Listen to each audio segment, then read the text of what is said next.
Good morning, people. Good morning. This is Spirit Journey. Today is Thursday, February 18th, 2021, and the time is about 6:37 a.m. in the morning. And we're looking outside at the Manhattan skyline. Very beautiful. Yes, it's going to be sunrise soon. I'm just really getting up like a half an hour ago, and I actually had to um, check on the status of a video that I was downloading on my computer, the rendering process, and then since it was complete, the rendering, I then put it for uploading to YouTube. Yeah, I'm uploading a very, very long video. I think it was at 5.5 hours. Yeah, well, you guys got something to watch later on. Yeah, it'll upload as a premiere, so you'll be able to, as you watch, to write in your comments in the chat area. Yes. Oh, yeah. It was the walkabout that I did 2 days ago. Yeah, yesterday I stayed at home recuperating from that long, long walk. Yeah, I took a walk from like the Midtown area, the mid portion of Manhattan, and I walked south to the lower tip of Manhattan. I didn't get to the very, very, very tip, but the on the side of it, the to the um, near the lower tip, but on the waterfront side. Yes, good morning, viewer. Good morning. Yes, say hello in the chat room if you wish, and a thumbs up. I hope you're having a good day out there. Yeah, I'm just getting started. Um, yeah, so my video would be, I'm not sure how long it's going to take. So hopefully it goes up relatively soon, meaning it's going to take a few hours, I believe. Yes. Um, I had no idea it was that long. And about 10 minutes of it didn't film. Yeah, yeah, the I guess the space on the camera, I mean, on the body cam. Yeah, I did the body cam, the power walk, and I called it my mega power walkabouts. Yes, and I had the gang with me. They were in the stroller, and I did take them out of the stroller, and they walked at this site. Uh, there's I don't know what you call it. Like they replicated this area to look like Ireland. This I guess the coastal area, and they had a famine in Ireland. Was in the 1800s, and it turns out that that famine was a man. Interesting, I'm mentioning this. It was a man-made famine. Yeah, the people of Britain wanted migration to North America, and so they took and hoarded the food to starve the people of Ireland, at least a part of Ireland that they control, Britain controls, and many, many people from Ireland came to, well, in particular, North America. Many people in Ireland live in New York. Many of them moved to Massachusetts. So it's really interesting that you have an event that was preventable, and in fact, man-made. That's it. That's going to be the key theme here, man-made. That what happened in Ireland back then was an event that was at least um, exaggerated by withholding food with the sole purpose of starving a population and um, interesting though, I don't know why they just didn't move to another part of Europe, but they moved to the Americas, which would take um, some time to cross the ocean. But I guess it was, the land was so-called free back then, and well, there you have it. So I want to talk about. I don't know a lot about this subject because I was busy doing a lot of. Yeah, I did watch the news. Well, in particular, I was watching Alex Jones' Infowars show much of yesterday as I was working on the video for my walkabout that I did 2 days ago with the pack. Yeah. Yeah, I was working on that and trying to problem solve this problem I'm having with a camera to do my live streams on my desktop computer. This is my phone that I'm filming on. But yeah, I have a desktop computer and it has a like a Panasonic camera, and it's not able to interface with my OBS.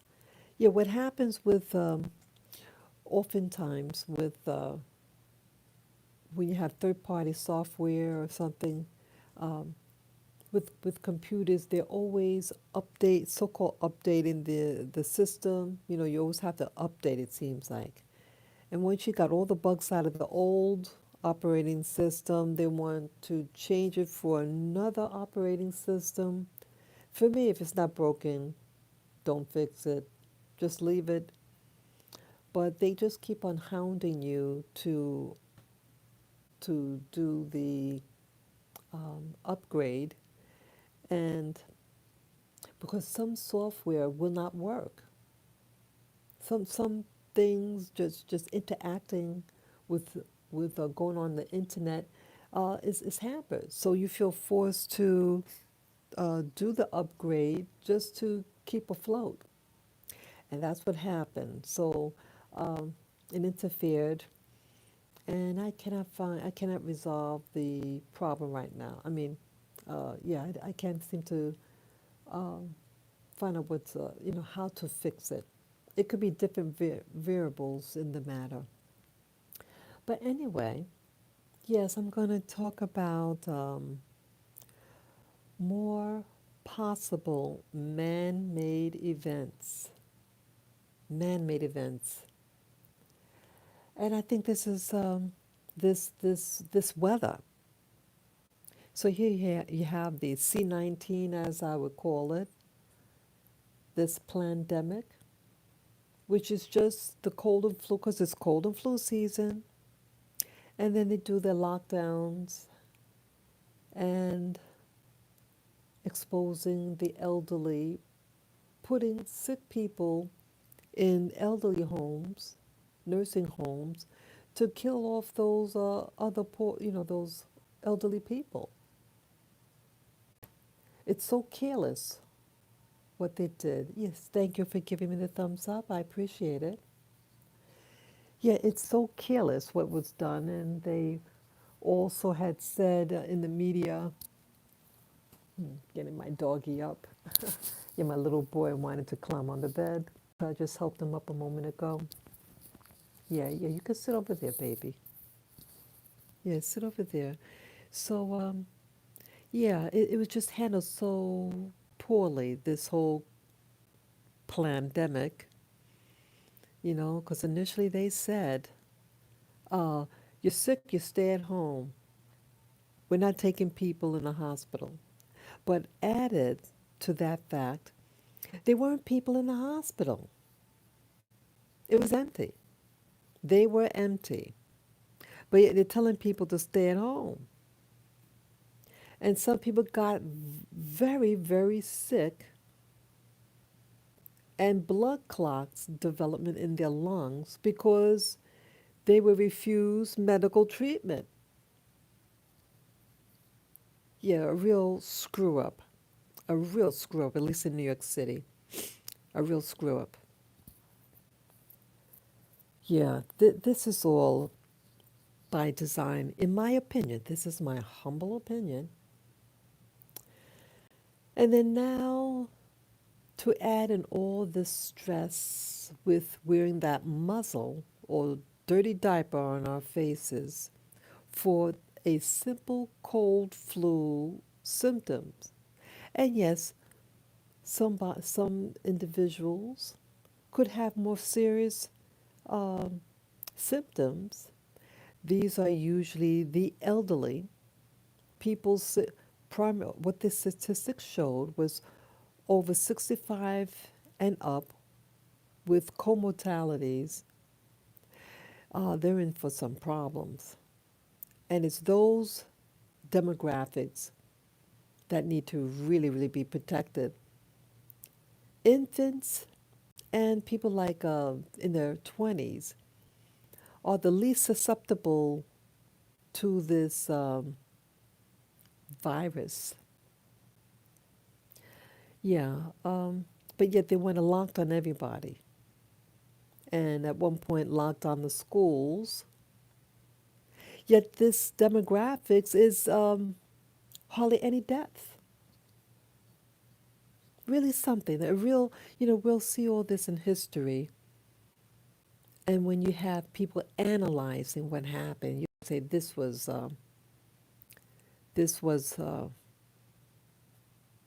almost criminal what the authorities are doing.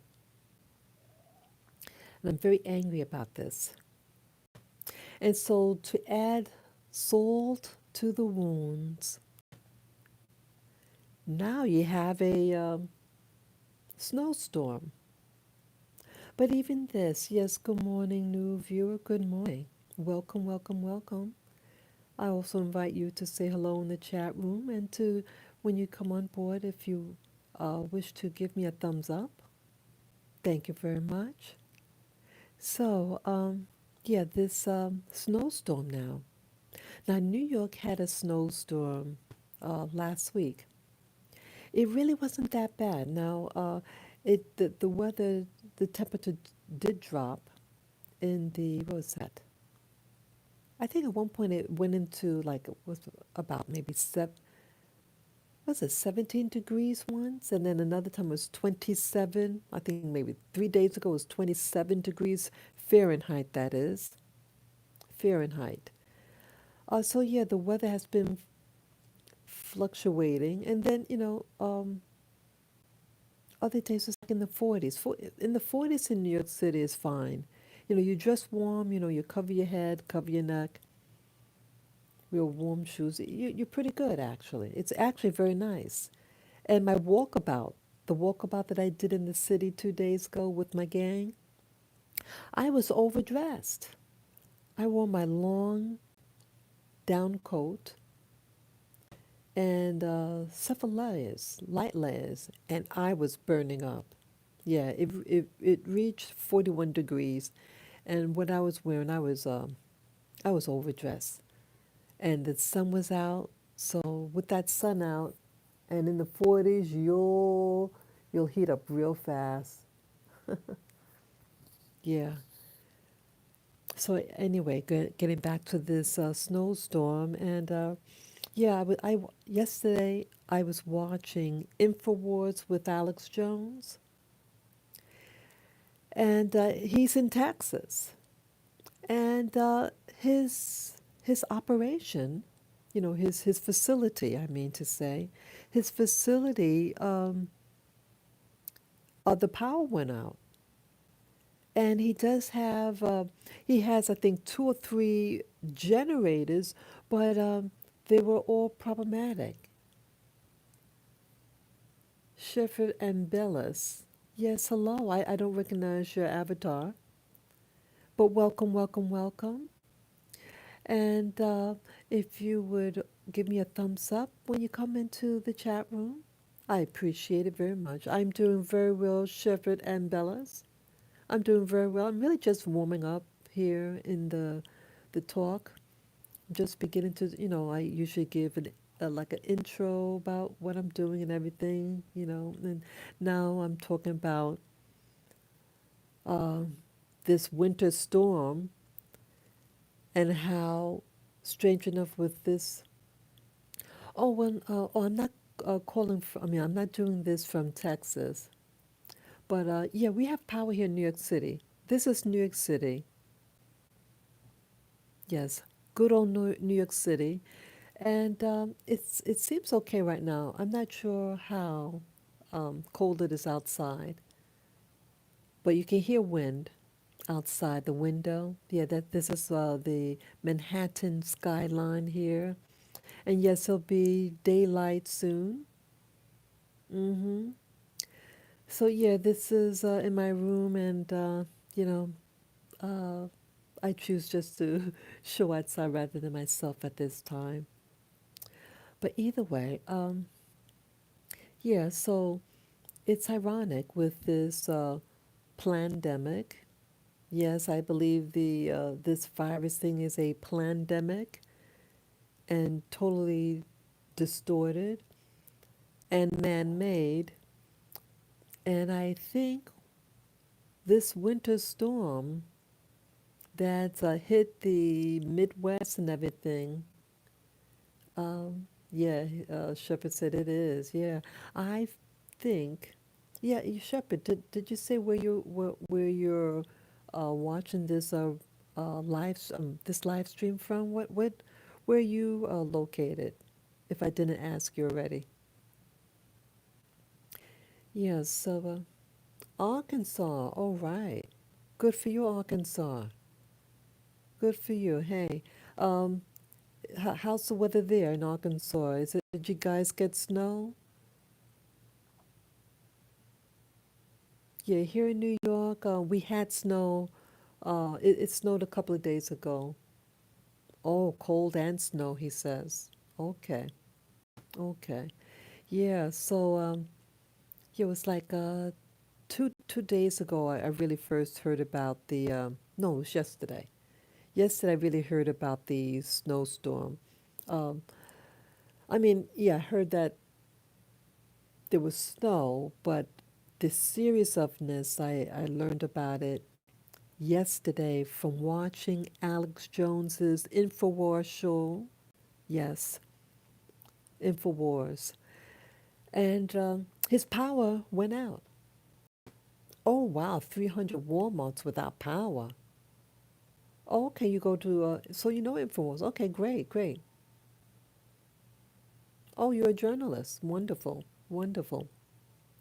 Yeah, so maybe you can give us information what might be happening there. Oh, you know Alex. Have you met him? Oh, personally. Wow, wow, very nice. Uh, so you've actually met him, Alex Jones. You met him, Shepard,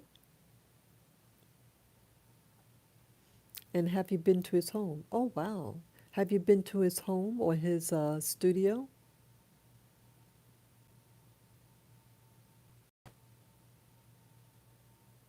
IntelliHub.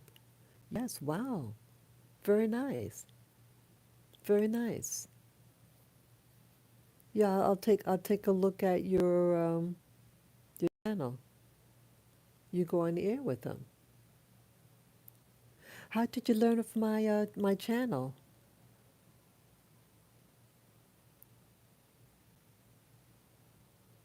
Someone tell you about my channel or the thumbnail with the text? What drew you to my channel?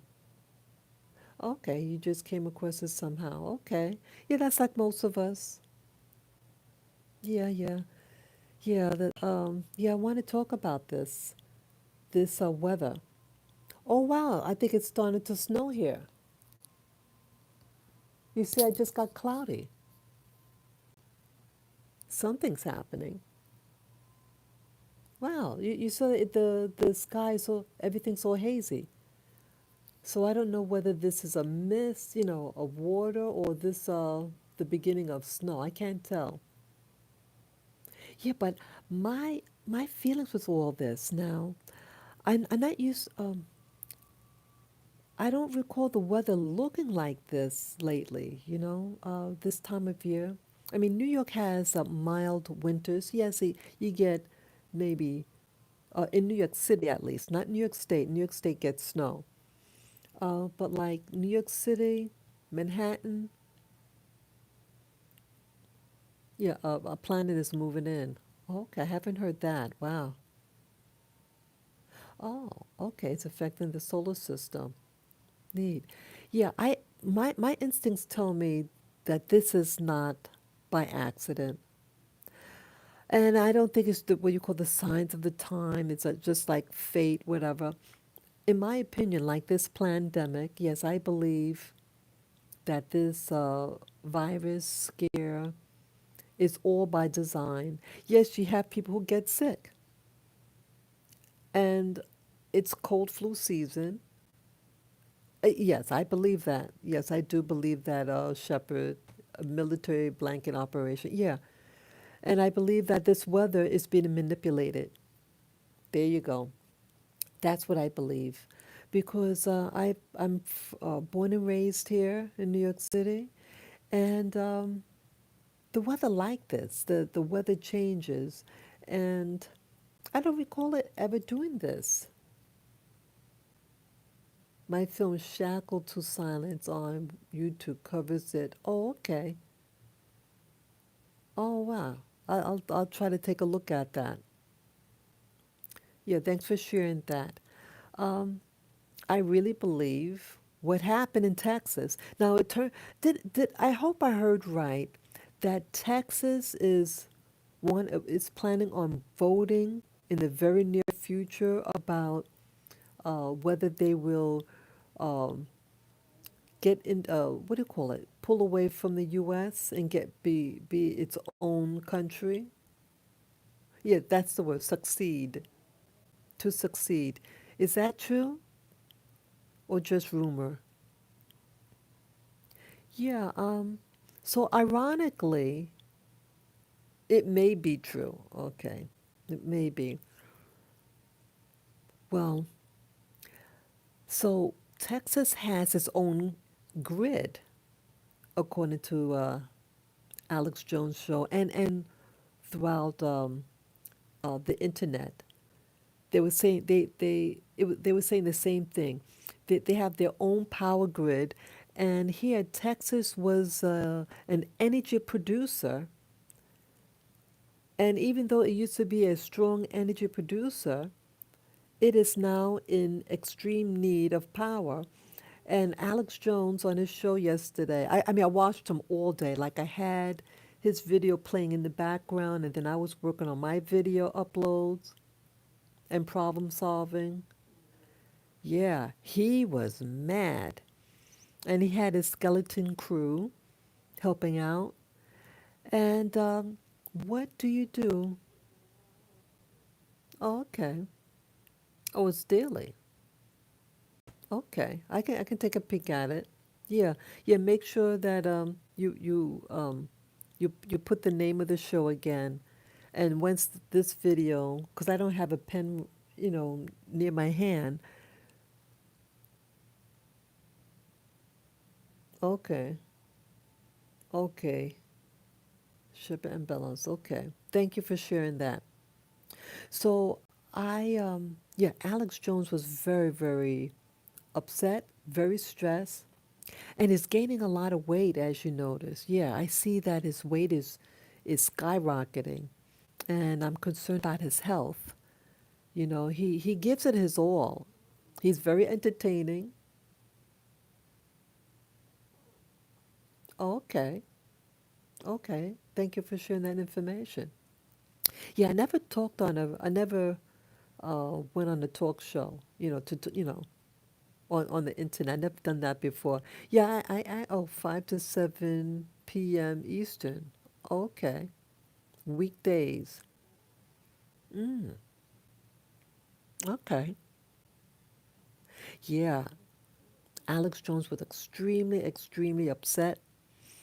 And, but just imagine, you have a large operation like he does, and he knows about prepping.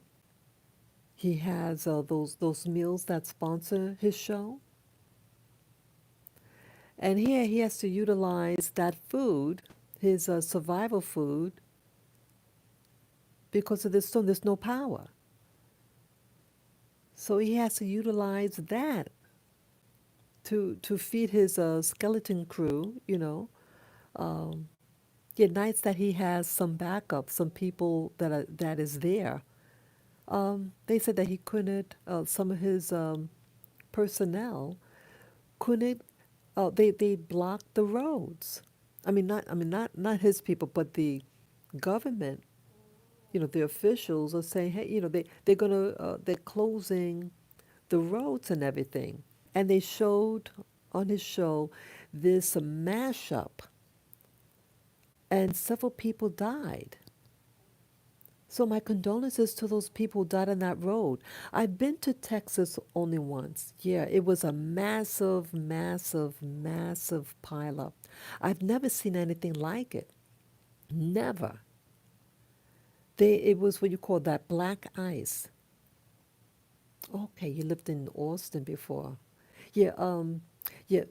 So Alex also is in Austin. I wasn't sure. I get confused with this. I have to be honest. Austin, Dallas, and all that. Yeah, okay, Austin. Oh my God, I think it's snowing. You see that? It was Clearmont. Wow. That's right. I think I heard someone when I was walking, doing my power walk. I shepherd. I I do my little walkabouts in New York City. I have three little dogs, and two of them had surgery earlier last year, and they're getting older. They're 11 years old, and then the third one is a little younger. Is 8 years old, and he didn't have the surgery. But either, I when I want to do a serious walk, I put them in my little stroller, and I walk it. I love walking, and I have my body cam. I put my body cam on. Yes, New York City is dangerous at times. I had gotten groped last year during this crazy time in New York City. Yeah, people were out of control in New York City with their rioting and destroying private property. And people just felt they had the liberties to do and take whatever, even if it means taking from a woman's body.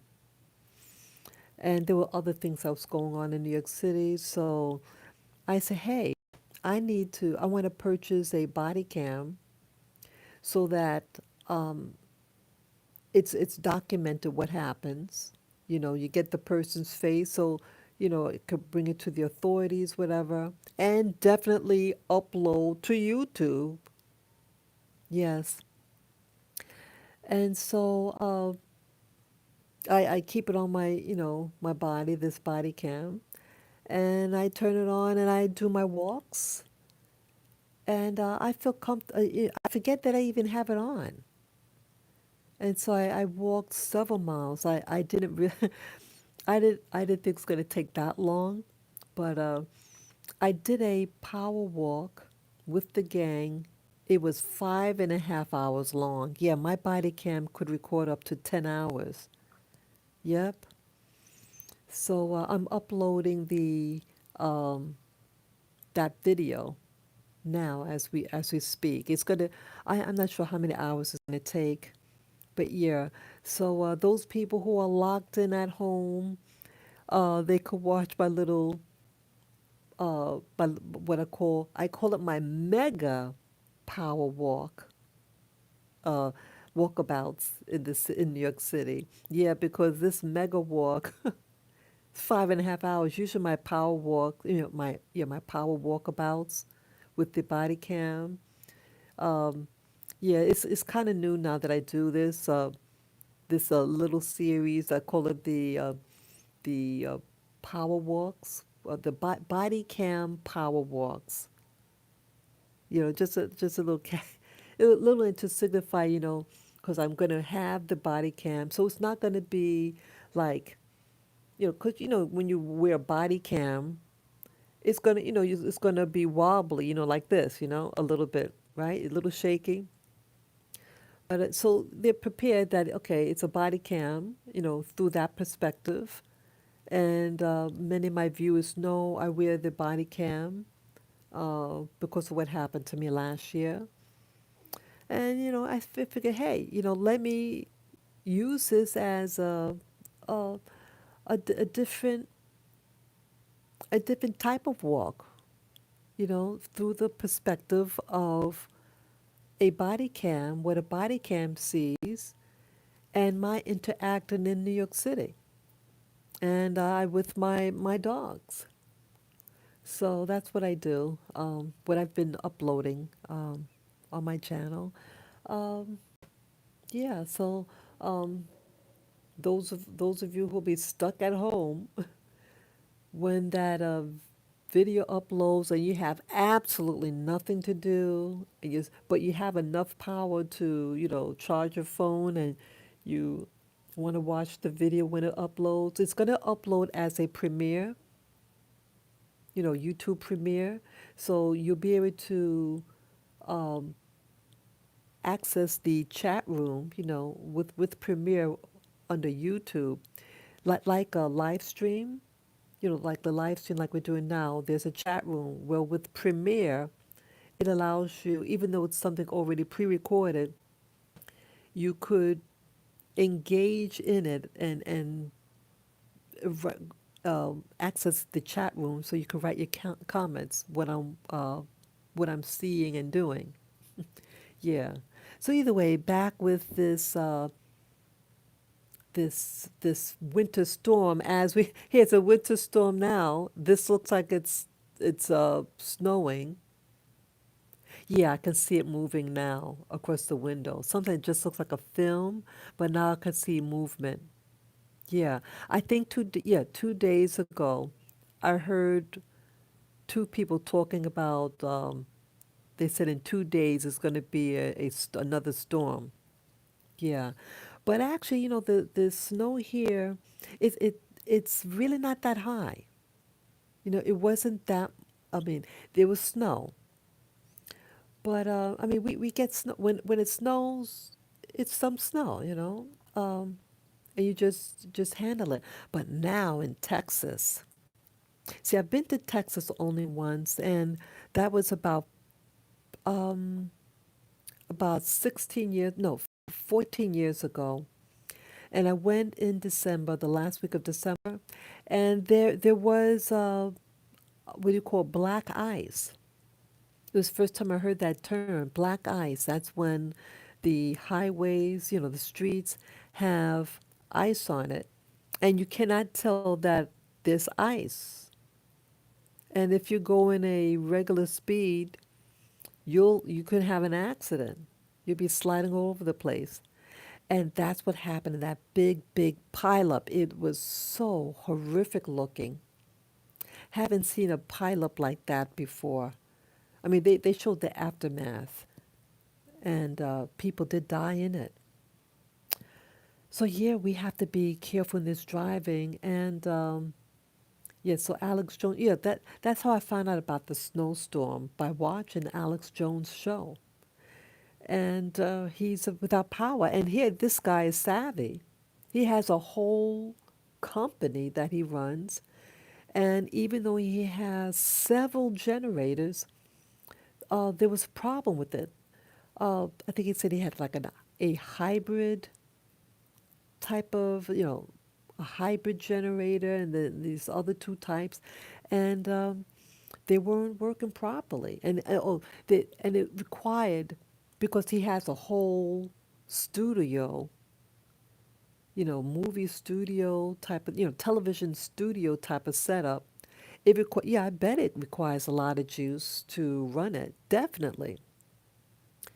So I really hope, wish him well, Alex Jones, that he's able to come back on, to uh, get his operation running, and that his workers, the people that work under him, their safety as well.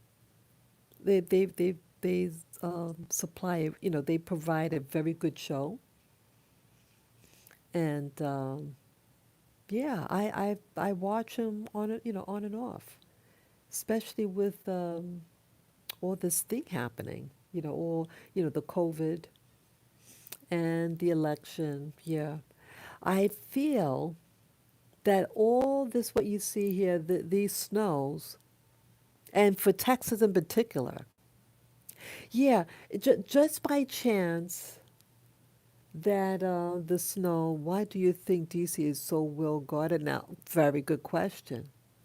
Yeah, there are different theories that I heard regarding the troop there.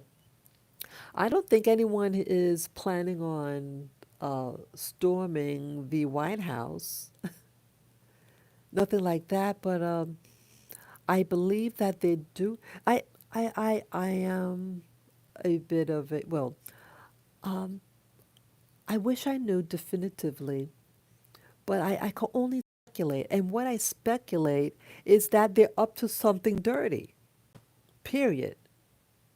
I believe they're up to something dirty. And so, as a buffer between the administration and the citizens of America, that they have those guards there. But you hear about the guards sleeping on the ground. You heard about that. They sleep. Imagine, you know, you're gonna come on. It, they should have. I mean, yeah, in battle and stuff like that, they're gonna sleep on the ground, right? Yeah, they should have something. Come on, it's hard times for everybody. You got a freaking mask on. You have a mask on, so you can't breathe, and then your face is against the floor for prolonged periods of time. You're in a new environment. It's cold. Isn't this a candidacy for pneumonia, maybe? It's very insensitive. See, they're creating dis-ease by their actions, by allowing this to happen, the system. You are creating disaster and disease in people. And that is their aim, I believe. You want to get as many people sick, as many people incapacitated. Yeah, I heard about the two. Yeah, so you heard about two masks also. So it wasn't my imagination because I don't have television, Shepherd. I don't have television, um, but I do have my internet, and I'm on it uh, constantly. I love my YouTube. I love my YouTube. I have to be honest. I play it all the time. But yeah, I heard that they want to implement two masks. So one mask isn't enough to kill you. So they want to make it quicker.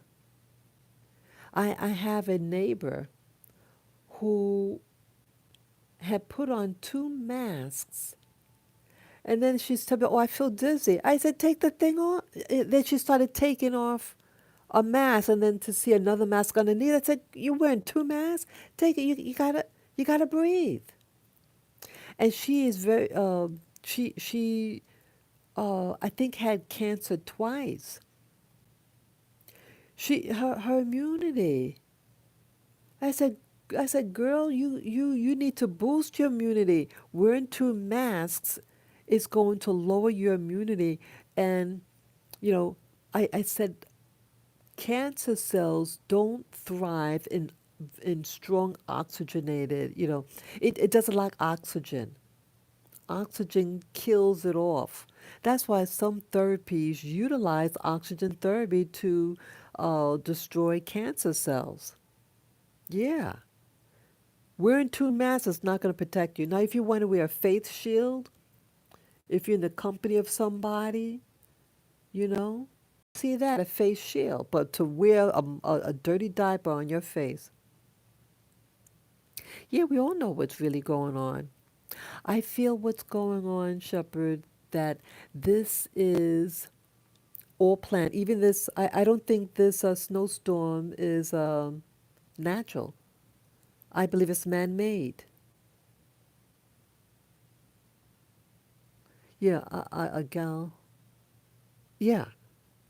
Yeah, and I'm a veteran. I am a veteran, and I had to go to the hospital a month ago for my eyes. And they, yeah, hey girl, hey Sophia, good to see you, good to see you. Yeah, thank you for a shout out there. It's good to see you. Come on board. Yes. Yes, and as you come on board, people, if you would please uh, give me a thumbs up. It helps it helps me out here. I appreciate it. Thank you, thank you, thank you ahead of time. So yeah, I believe all this is um, it's not authentic. I don't remember it snowing like this. Yeah, New York City really doesn't snow a lot. It has, um, when it snows, it seems to start the snow season, at least in New York City, not upstate. New York City, February is usually the first time it starts to snow. My growing up, and it's just pretty straightforward. Just some snow, and then you shovel it. But now it's I just remembered in all this weather change, I saw for the first time, and I showed it on my channel. Yeah, it was January 2nd of this year, 2021. I saw my first chemtrails. There were three X's, like one was in the making as I was looking. And when I was, yeah, earlier that day, the sky was perfect. It was beautiful, beautiful, beautiful, clear blue sky.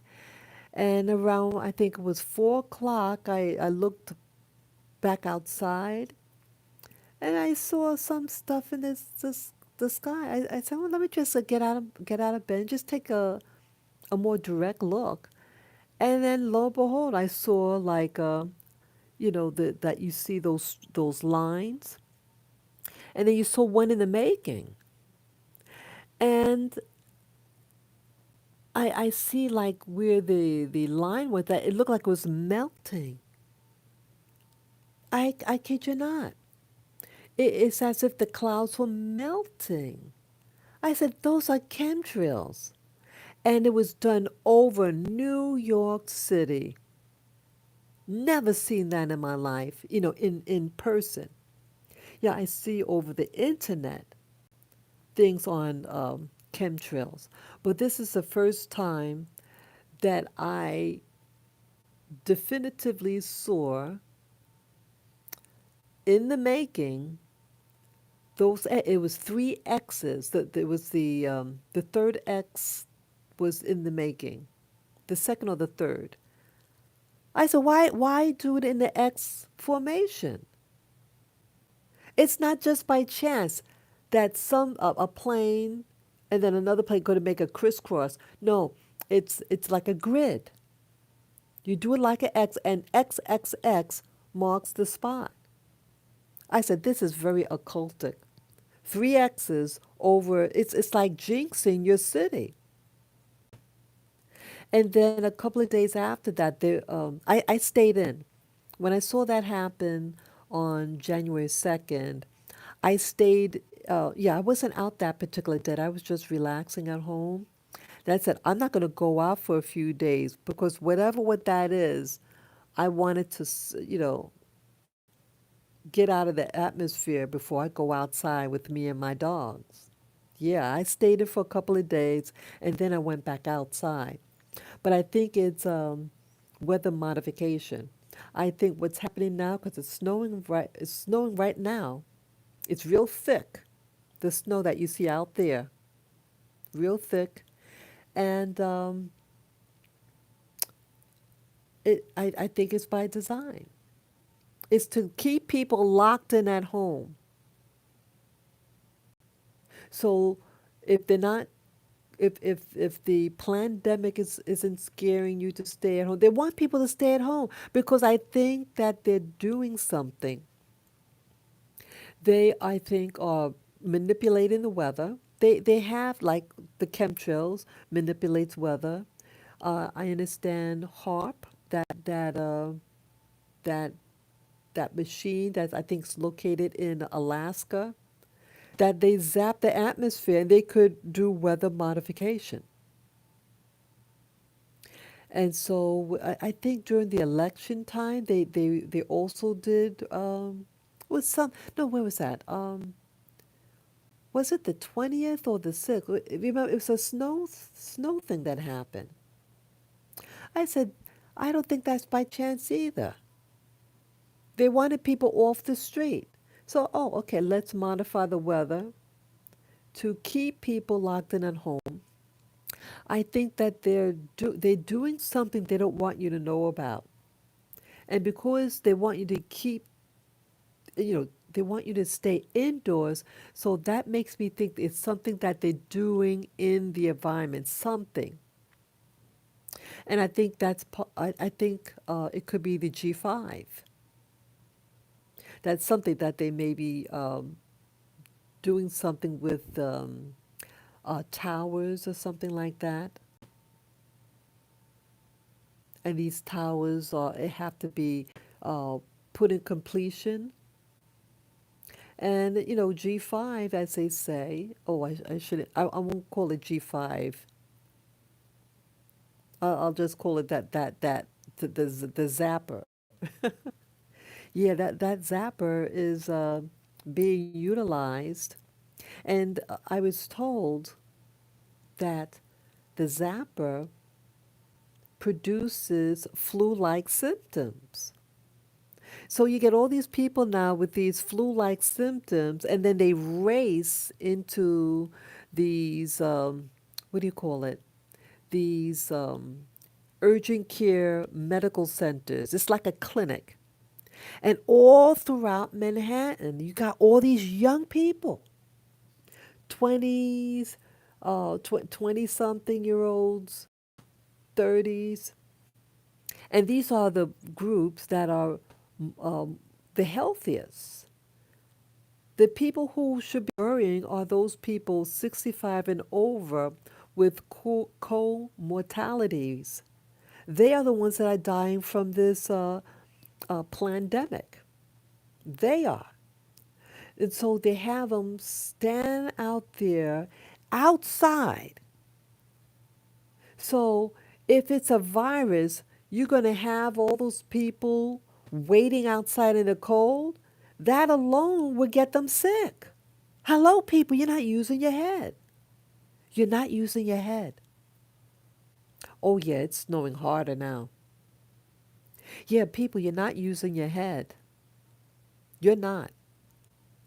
You are afraid of a cold and flu. You are at your prime age of wellness, 20 something, your teens or your 30s, your lower 30s. And then you're going to wear a mask. And some of you are wearing two masks.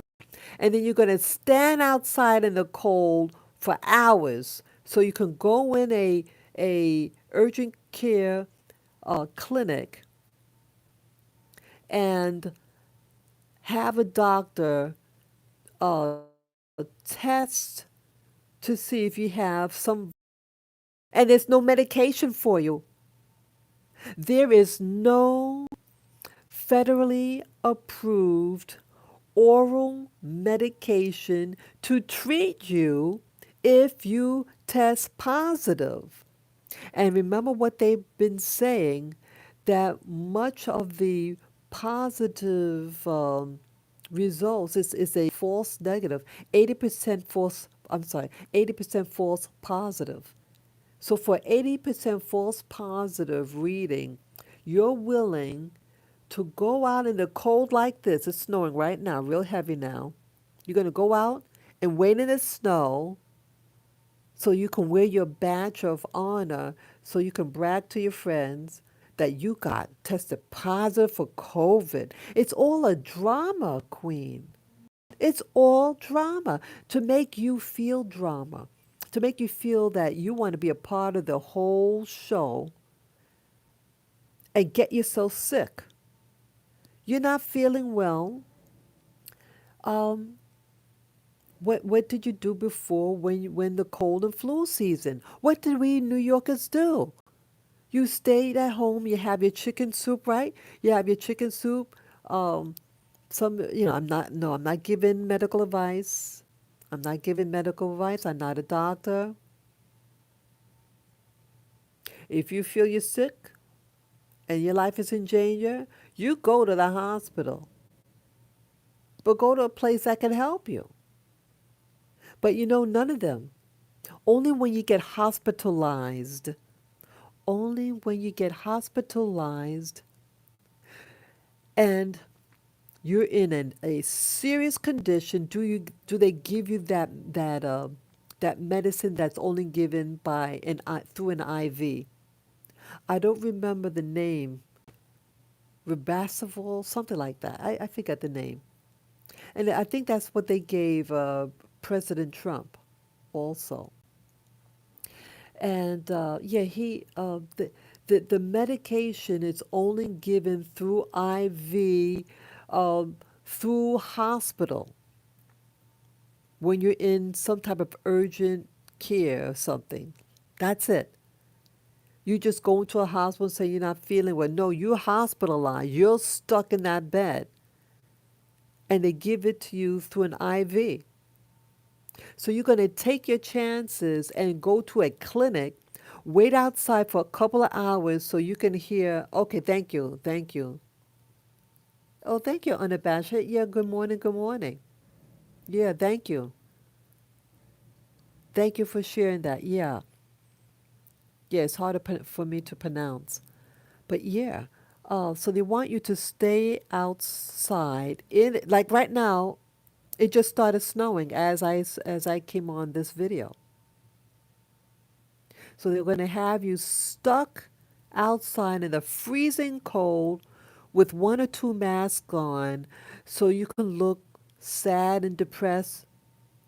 It's like they just, these look like healthy people. That's what gets me angry. I'm not trying to be insensitive. I care about the weak and the helpless. But when you're like at your prime, you're a teenager, you're in your 20s, 30, early 30s, and you look strong as an ox, and then you're going to wait outside on a long line to be tested if you have a cold or flu. That's all it is. It's the common cold and flu, and 99.9% of the time, if you do have it, you recover. You may not have any symptoms or just something light. It's only maybe 1%, less than 1% that have serious symptoms that require hospitalization. Those are the people who have comortalities.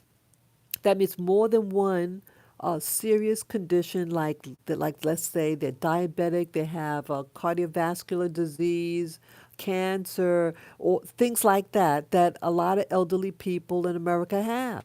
Those are the ones that are dying and getting seriously sick from it. If they do get it, oftentimes, they may get seriously sick. Okay? But you got these young bloods in New York City, and it's like I feel like New York City is like the drama, getting like a drama queen, and want everybody to notice them that they're wearing a mask, and that they go into the urgent care clinic, and they try to look as sad as possible so everybody would notice them. And no one is talking to each other. It's like we're not human anymore. You got a mask. Yeah, hey, talk to people. Hey, you there? You might as well talk.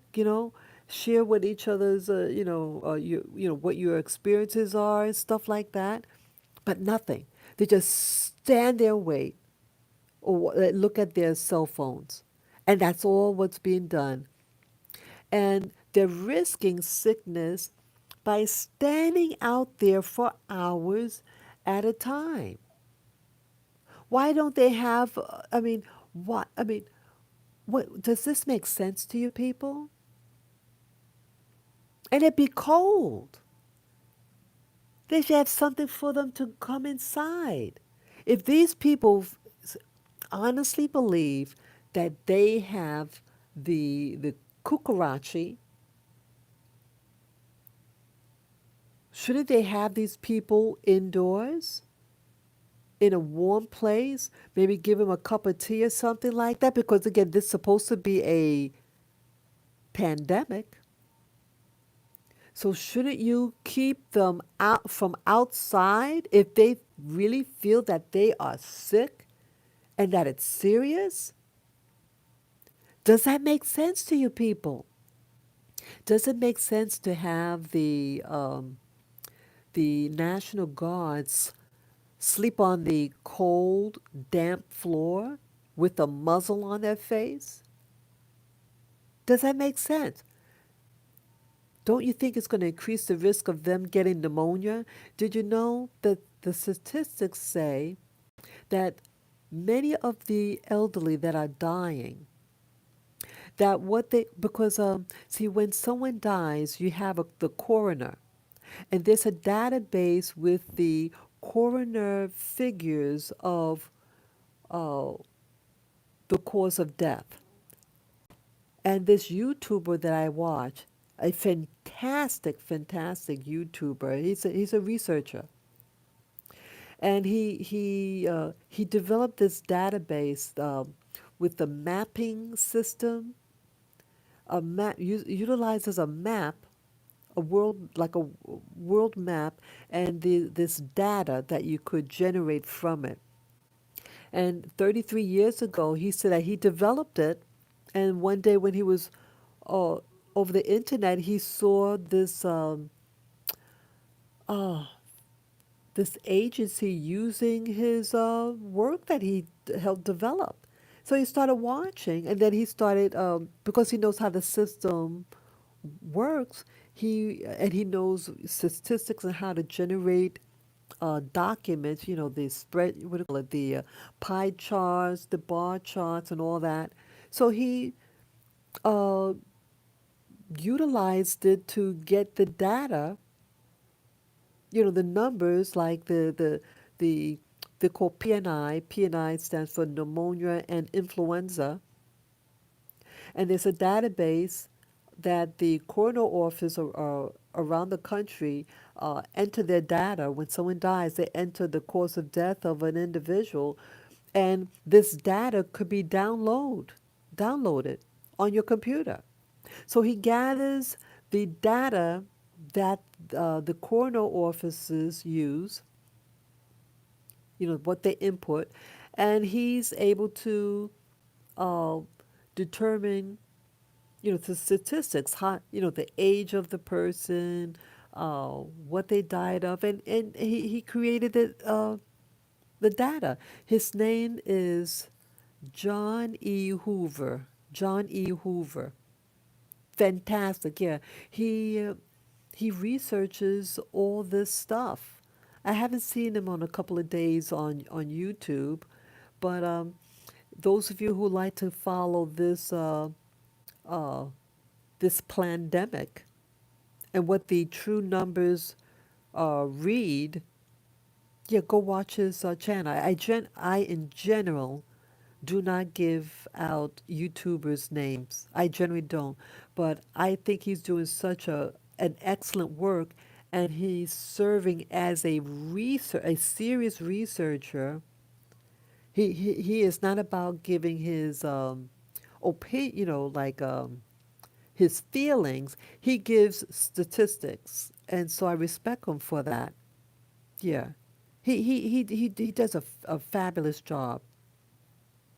So, and get it back to what I was talking about. So yeah, you have these National Guards people on the ground, and I hope now it's snowing here, so I hope the National Guard that may be here in New York City, I hope that they're staying warm and safe. Yeah, so back with this Texas now. Yeah, I believe this whole thing, this is not natural. Because I already showed you on the 2nd of January of this year, 2021, that they did the chemtrails in a form of three X's. And I used to watch this other YouTuber who got canned. Yeah, she left the state. She used to live in California, I think Northern California. It was where all those fires were happening. And then she moved to the Midwest, and now she's not on YouTube anymore. Yeah, she had a really cute little channel.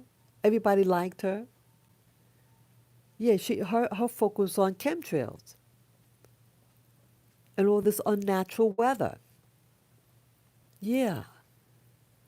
So now all again this weird weather. And no, it's not climate changing. It's not climate change. First it said with the climate warming, and then when the data came out, that now yes, at one point it was the temperature was increasing, and then now it's on a decline. And that's how I remember it.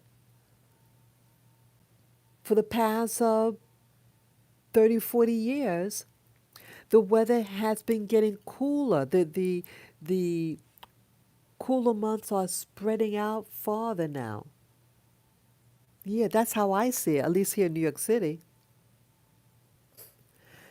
But not so the data showed that it's actually getting cooler, not climate warming. So now they change it. Now they call it climate change. See that? Yeah, climate change. It's called winter, spring, summer, and fall. Hello? Yeah, see, that's all you have to do in this country. Give a new name to something and then hype it up. And so it scares you. So now these, oh, climate change, climate change. So that everybody gets scared. And like this pandemic. Excuse me, I never heard of that name, the C19. I never heard that name before. But it's classified as the common cold. And yes, every cold flu season, we have people who get sick and then they recover. And you always had people who, the fragile, who died from it, but it was never discussed over the media. So why are they doing it now? Because they want you self-conscious.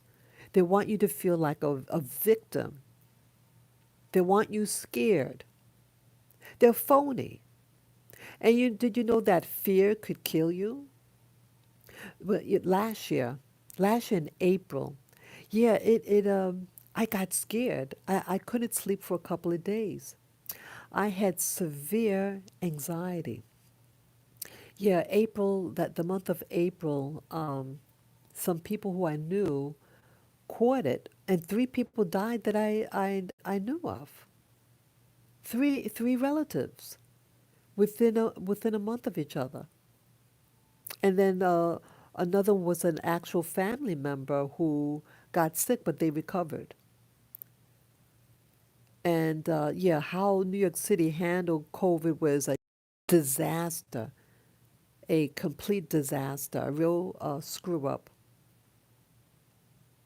Yeah, so with this pandemic, and that's what I think it is, a pandemic. Yes, you have people who get sick, Yes, you have people who died, but they call it the name that they do because they know most people haven't heard of it, and so they're going to think it's some new bug. It's not. It's nothing new. People, oh yeah, what I was going to say with that YouTuber who gets the data information from the coroner's office of the cause of death. Yeah, most people with these co-mortalities are actually dying from pneumonia and influenza.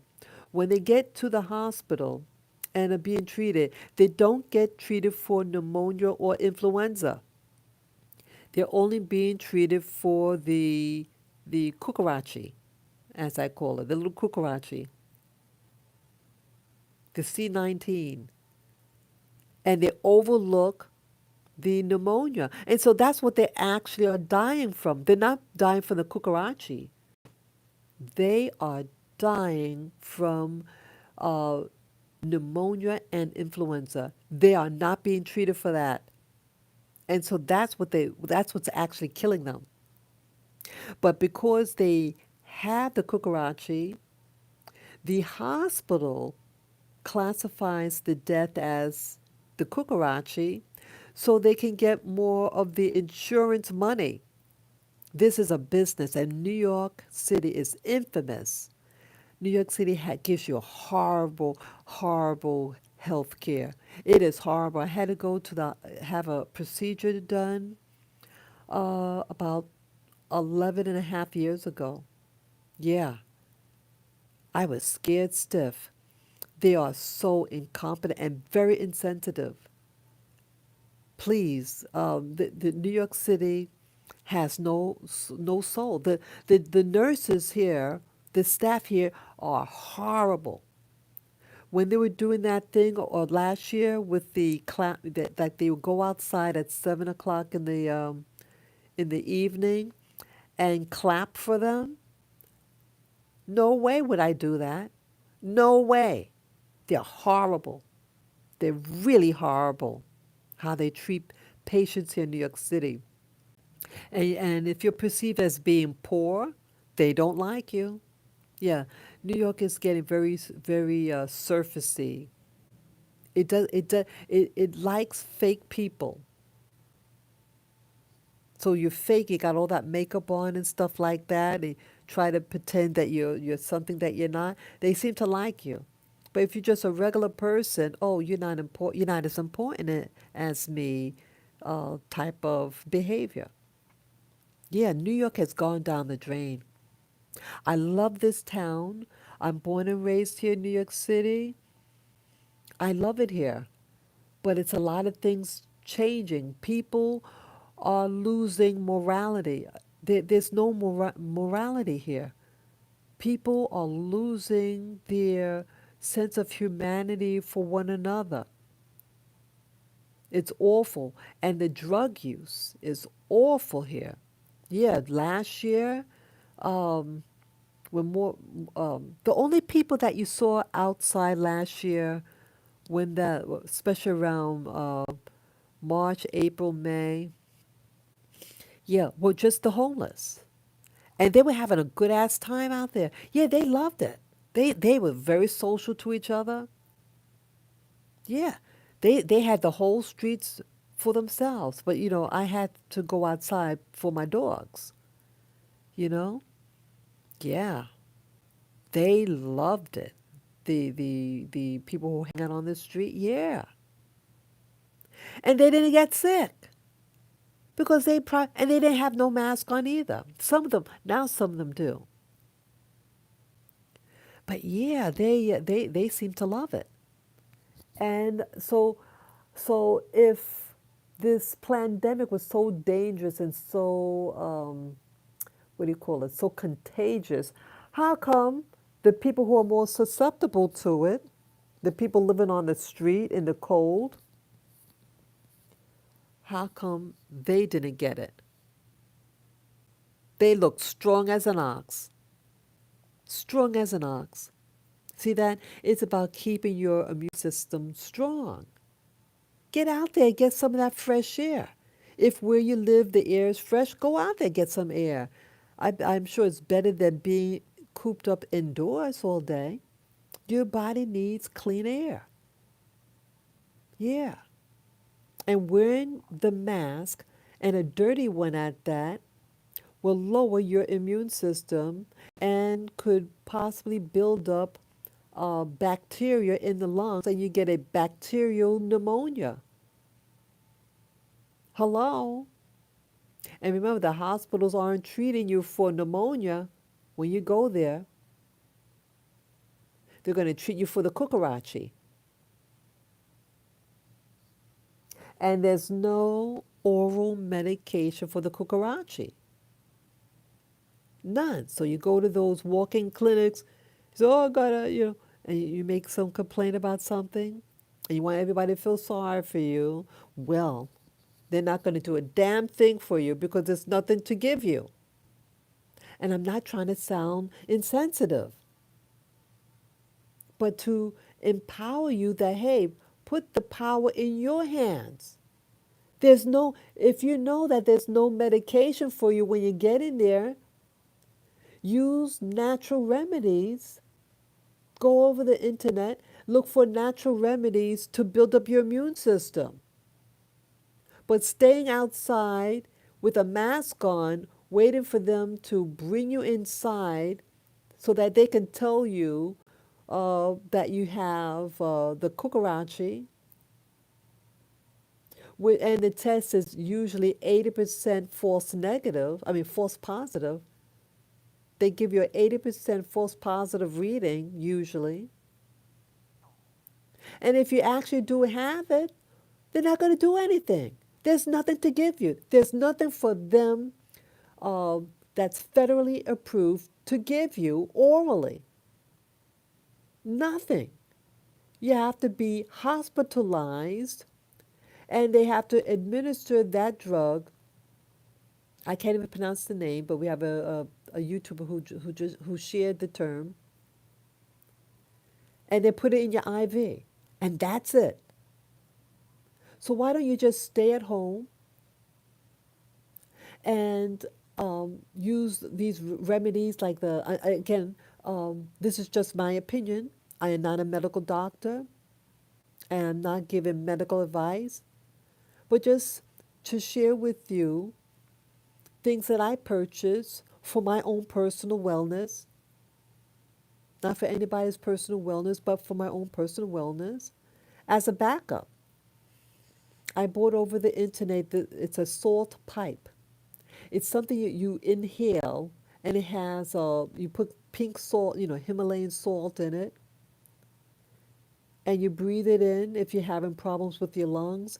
There's, the humidifier. What did we do in the past when we had a cold or flu and you had congestion? You put the eucalyptus oil in the steamer, the humidifier, and that gives some relief. You drink plenty of water, juice, juices, natural. If you have fresh squeezed orange juice, take your vitamin C, your zinc tablets. Yeah, that's what people did. And people, again, over 99% of the people who are exposed to it are fine. Why are you acting like you're 99% disabled? We're strong people. Hey, New York, and the rest of you Americans, we're strong. We're survivors. Remember, 99% of us are well, and will recover. And some of you may have different symptoms, but it's really nothing, right? But then you do have that small minority of people, usually people, the elderly with core mortalities, who get seriously sick and require hospitalization, right? See, it's like you want to act like the drama queens here. in New York at least. And these people look well. I had to ask. I said, hey, what is this line for? Oh, we should get tested for the I'm going to call it the cucarachi. It's foolishness. So here, look in New York City now. It's snowing real hard, and I just don't think all this snow and the temperature drop. Yeah, because see, Texas got hit with that snowstorm, but the snow wasn't deep. They had a light, what it looked like on the videos that I saw over YouTube. It was a light layer of snow, yes, but the roads had ice on it. And you had that horrible, horrible pileup, car pileup. And you did have deaths that happened. Yes, my condolences to those people who died in that snowstorm. Yeah, yeah, and the power went out. The power went out. Why is that?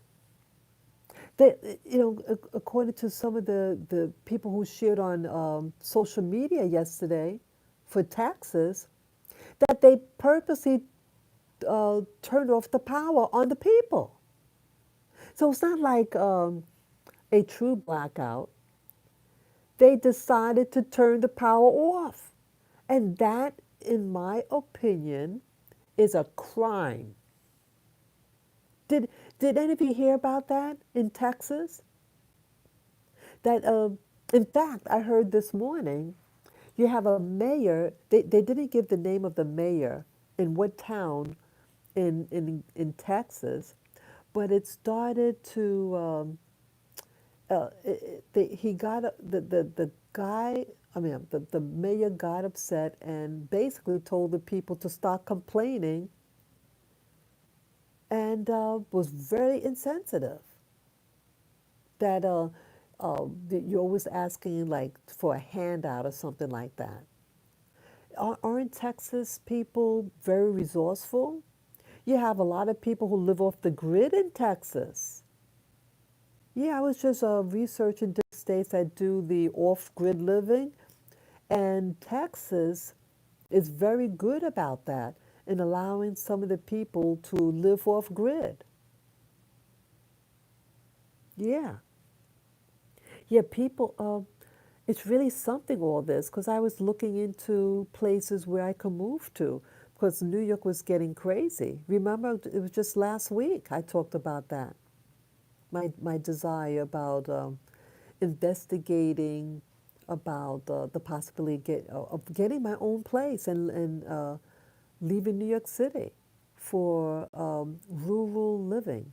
Yeah, my fantasy is living in a nice rural, safe, rural area and have my little doggies with me, have a nice a permaculture garden, an edible garden for me and my little dogs and live happily ever after. Well, well look at this now. This weather is affecting all of us. Oh, I hear something. Oh, okay. I thought I heard a beeping. Yeah, so that's the outside, those outside trucks.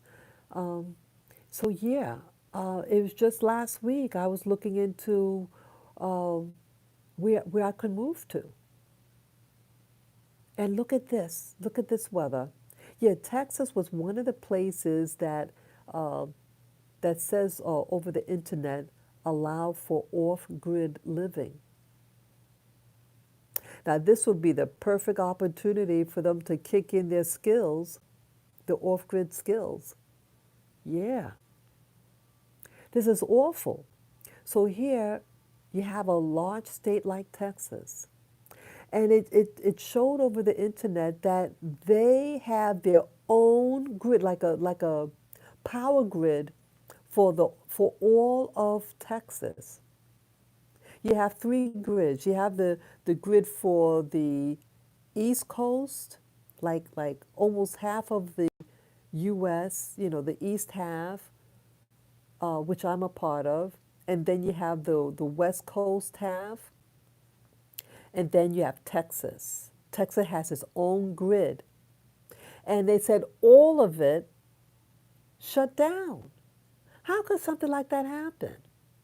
And how? Because because you have people who study the weather, and they'll be able to tell you the type of snowstorm that you're going to have, and wouldn't they be able to winterize their equipment? Wouldn't you think ahead of time because they have all this knowledge and all this satellites and all this equipment to determine about the weather? Yes, nothing is 100%, but pretty much you're going to know how the weather's going to hit.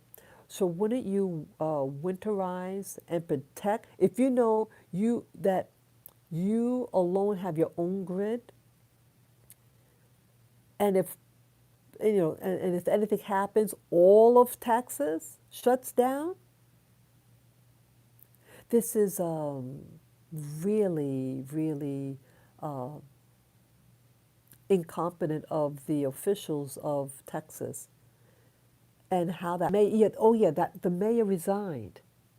They tweeted really scathing messages to the people of Texas.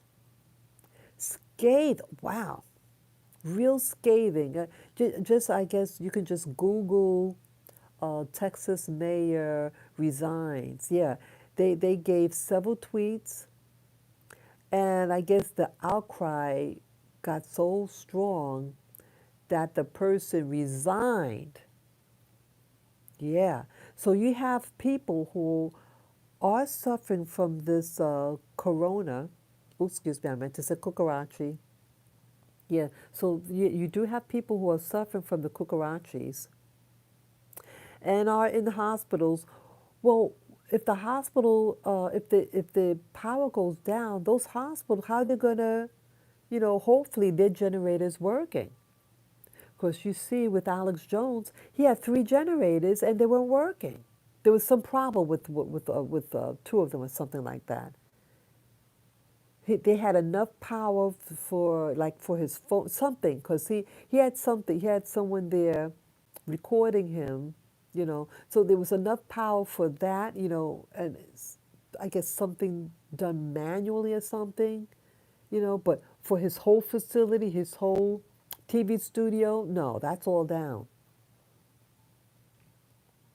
So yeah, so here you have people who are reliable, who pretty much know this stuff, and then the power out.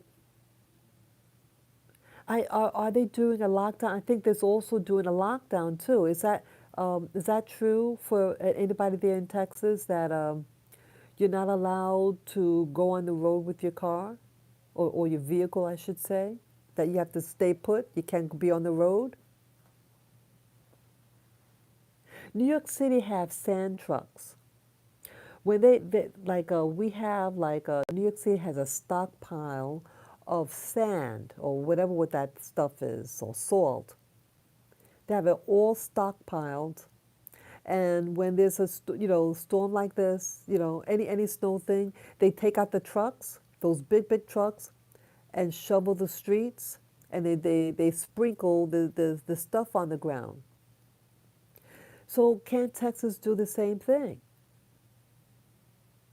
You got all that land, have those trucks somewhere spread out in strategic areas across your state. And if you do get a blizzard, like, to have those trucks and those sand and stuff like that and sprinkle. Yeah, yeah. I wish you guys well in Texas. Yeah, and it's something that you guys, it's what's that, a red state? A red state. And it seems like those places that are, the red state, that they get hit hard by this snowstorm. Is this just my imagination? Is this just my imagination? I start to wonder now. I think how I really feel about this pandemic and just the season now, just this season now, I feel that Texas is being punished. I'm going to say it. I believe that Texans are being punished. And the proof that's in the pudding is that mayor, that the insensitivity of that mayor who says scathing things and pretty much to tell the people to suck it up. How could you say that? How could you as a mayor say that and people are locked down initially because of the cucarachi, right? Your businesses are closed, so you can't feed your children. You may not be able to feed your animals. Now with this snowstorm, yeah, I was watching a video last night. A new channel that I saw. These are people from Texas. They moved to Texas. I think they said around 8 years ago. A young family, and they had this guy. He's just like a cowboy type, and he was visiting his neighbors to help them out. A young blood. He looked like he's in his early 20s, late teens, early 20s, and he can drive. And he had this like a sledgehammer type of thing. It's like pointy on one end and blunt on the other. To use it to crack the ice to feed the animals, like in Texas, like it's a farm community, cattle ranches, and they have those large cattle and the troughs where they have the water was thick with ice. So he helped his neighbors crack open the ice, so they can get to the water below it. And there was like a lake or something, so he cracked holes in the lake so the little animals could drink water so they won't die of thirst. And they said that some of the neighbors' cattle did die in the storm. Yeah, I was so impressed with this young lad. Uh-oh, my screen just froze. I'm sorry, guys. This happens at times. See that? I talked about Texas and about the freeze and the guy, the young lad. Yeah, my apology. Yeah, my screen just froze. Uh, if you can hear me, guys, I'll continue in the stream, the live stream here. Let me know if you can hear me. If you can hear me, you can just type a one for yes to let me know that you can still hear me, and I will continue with this live stream.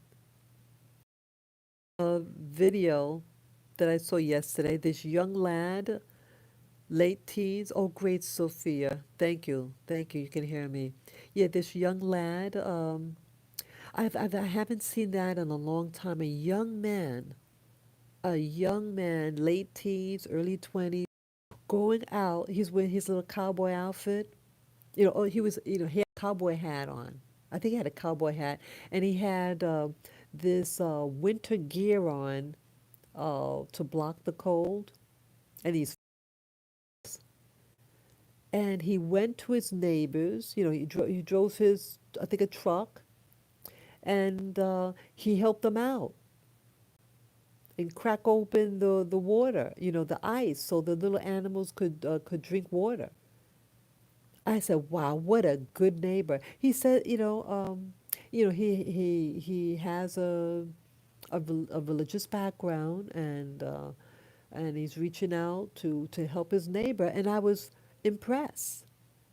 I was completely impressed at that sense of community. Here I live in New York City. I live in New York City, and we don't really have this here. That sense of community, and that's another reason why I'm saddened about New York City. That it's dog eat dog. Anything happens here, we're afraid of each other. Urban living is a jungle. I'm going to say it again. Urban living here in New York City is a jungle.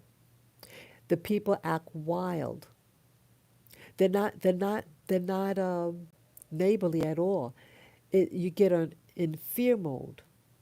See, the demographics here is so diverse. No one really knows each other.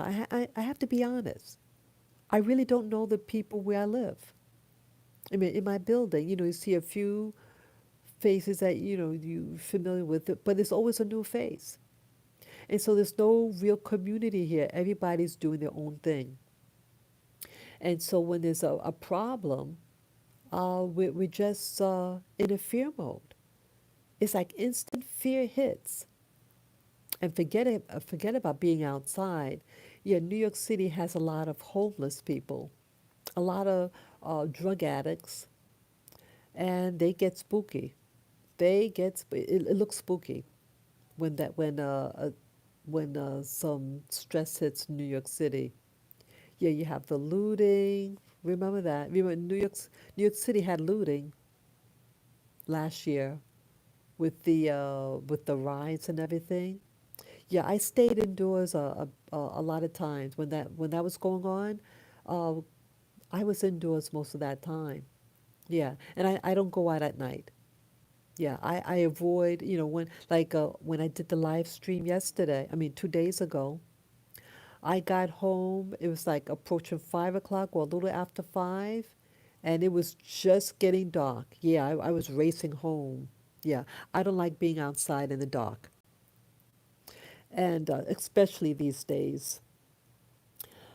Uh, yeah, so that's even in the summer too, but especially winter. Yeah, I want to be home. Yeah, when it gets dark, I like to be indoors, relaxing, watching videos. Yeah, that's just me. I like to snuggle up when it gets dark outside. So yeah, going back to Texas and everything, that uh, it just seems like this is all by design. And yeah, you had that YouTuber who was helping their neighbors. Really nice. See, things like this could either make you or break you.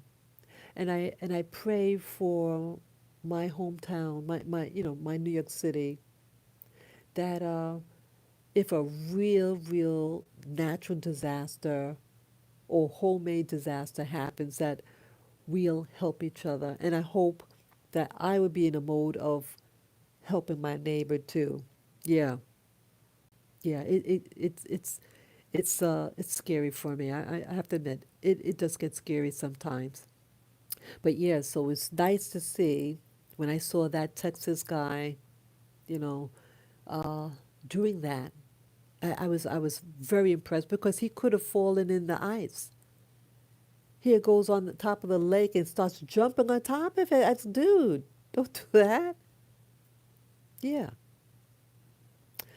So yeah, do you guys think this is this weather that we're having in the Midwest and now in New York City, this snowstorm? Do you think this is all by chance or by design? I think this is all by design to lock us down because they're doing something with some equipment. It's something that they are trying to finalize. That is my belief. I do not have proof, but it's just what I believe and what I feel. That all these things you have, the Kukarachi, and then the lockdown when only less than 1% of the people get terribly sick and require hospitalization, but you're going to focus and blow up that less than 1% and make it seem like it's 100% of the people who are ill. It is to put you in a scare mode so they can control you. When you're afraid, that's when they try to work on your psychology, work against your psychology, that is, and to manipulate, to say, okay, you got this going on, so you have to stay at home. Now, so people started to get upset and they started to speak out against wearing the mask. So it's okay, what are we going to do now? We're going to alter the weather.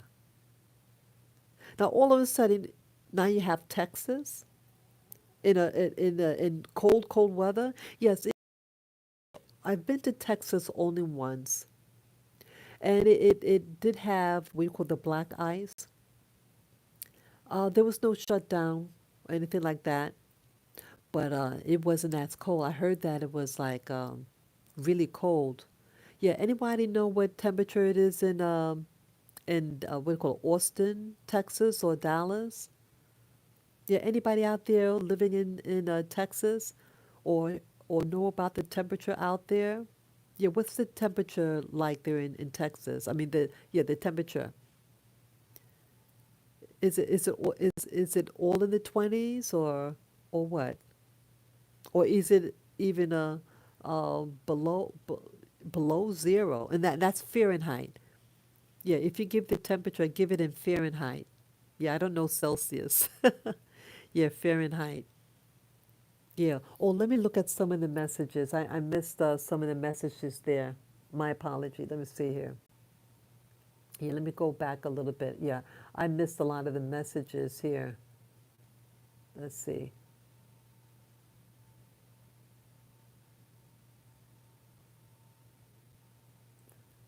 Okay.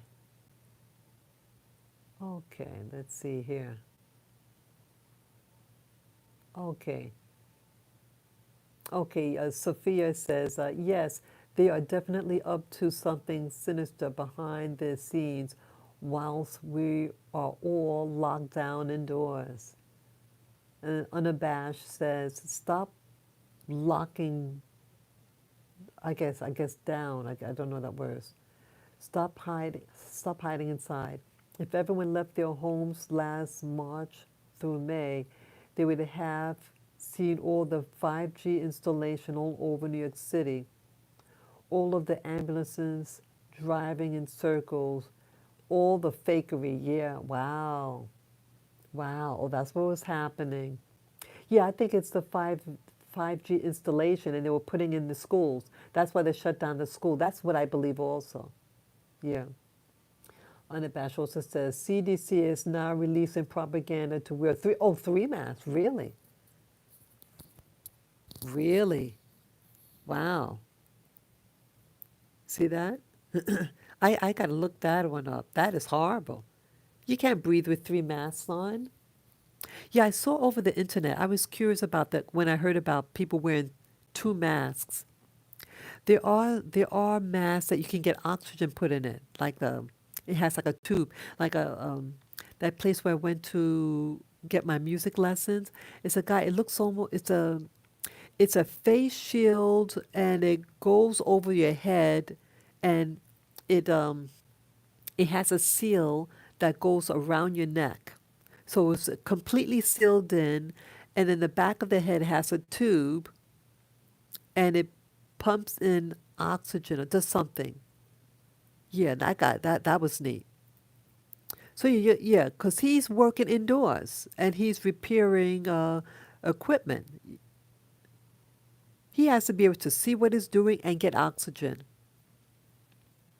Yeah, he said, I refuse the mask, but they allow him to wear that.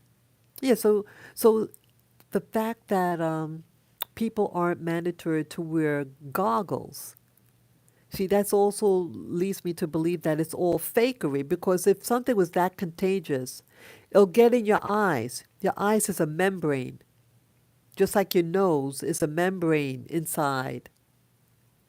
And the alleged virus or bacteria, whatever pathogen, will go through the membrane and get into your system. But they're not requiring you to wear goggles. So what up? Because it's not what they say. Oh, did you hear about China? I don't know how true this is, but did you hear they're doing rectal swabs in public? I didn't personally see it, but on one of those shows that I watch, they were saying in China some of the people are required to do an anal swab. So if why we have to check back there? If the cold, if the virus is in your breath, right? No one's pooping in somebody's face, you know what I'm saying? It's to humiliate us. It's to humiliate people, to uh, oppress us, so they could, yeah, it's getting out of hand. This cabal, and yeah, they're yeah. I had said something. Hey, oh, Lightbearer, hey, girl. Yeah. Oh, okay. Okay. Yeah, it's good to see you, Lightbearer. Good to see you. Yeah, I've been on for a while now. Yeah, New York is. Yeah, my screen got black. It froze. Sometimes this happens, and I think it happens because of the subject that thing and the cucarachi stuff. Yeah. So sometimes this happens when I talk about. Yeah, great to be here. Yeah, it's good to see you. Yep. So yeah, so you have a system now. People, I believe, manipulating the weather on us, which is horrible, horrible, horrible, horrible. And yeah, it's I believe it is that Cinco with Cinco J Cinco G. Yeah, they want to keep you indoors because they're doing something out there. I mean, they're working so hard at doing something. This makes no sense energetically. Just how the system is acting. They're determined to keep us locked in home. Now they're using, in my opinion, I believe they're altering the weather patterns to keep you at home, and that they're punishing Texans. Any Texans in the house? Any Texans in the house? Because I believe that's what's happening. That they're punishing Texas for being independent. Because you heard the mayor who's tweeting for the people of Texas to suck it up and to stop complaining. You lost your job. The people of Texas, people losing jobs. So how are you going to feed their families, right? They're hungry like other states. Hunger. And then you have the virus. Yeah. Thank you, Liberia. Yeah.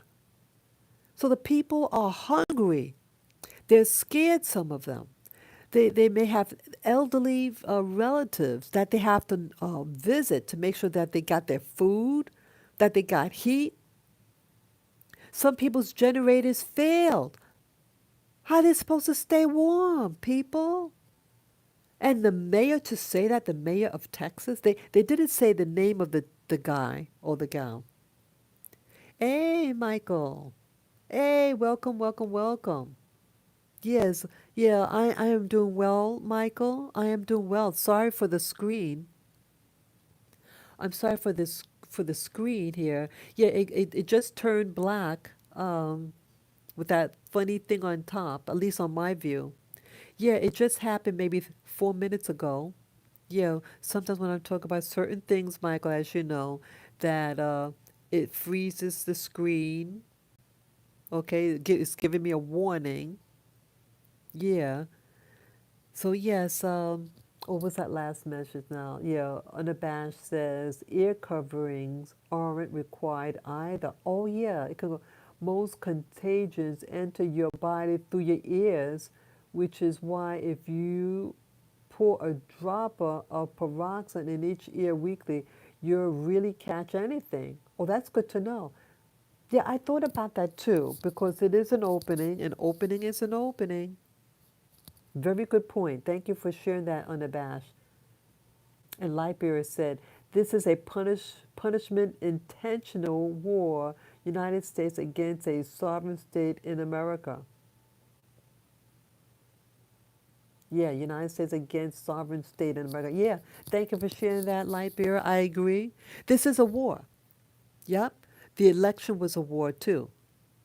That election thing. Yeah, see, this is the 21st century war.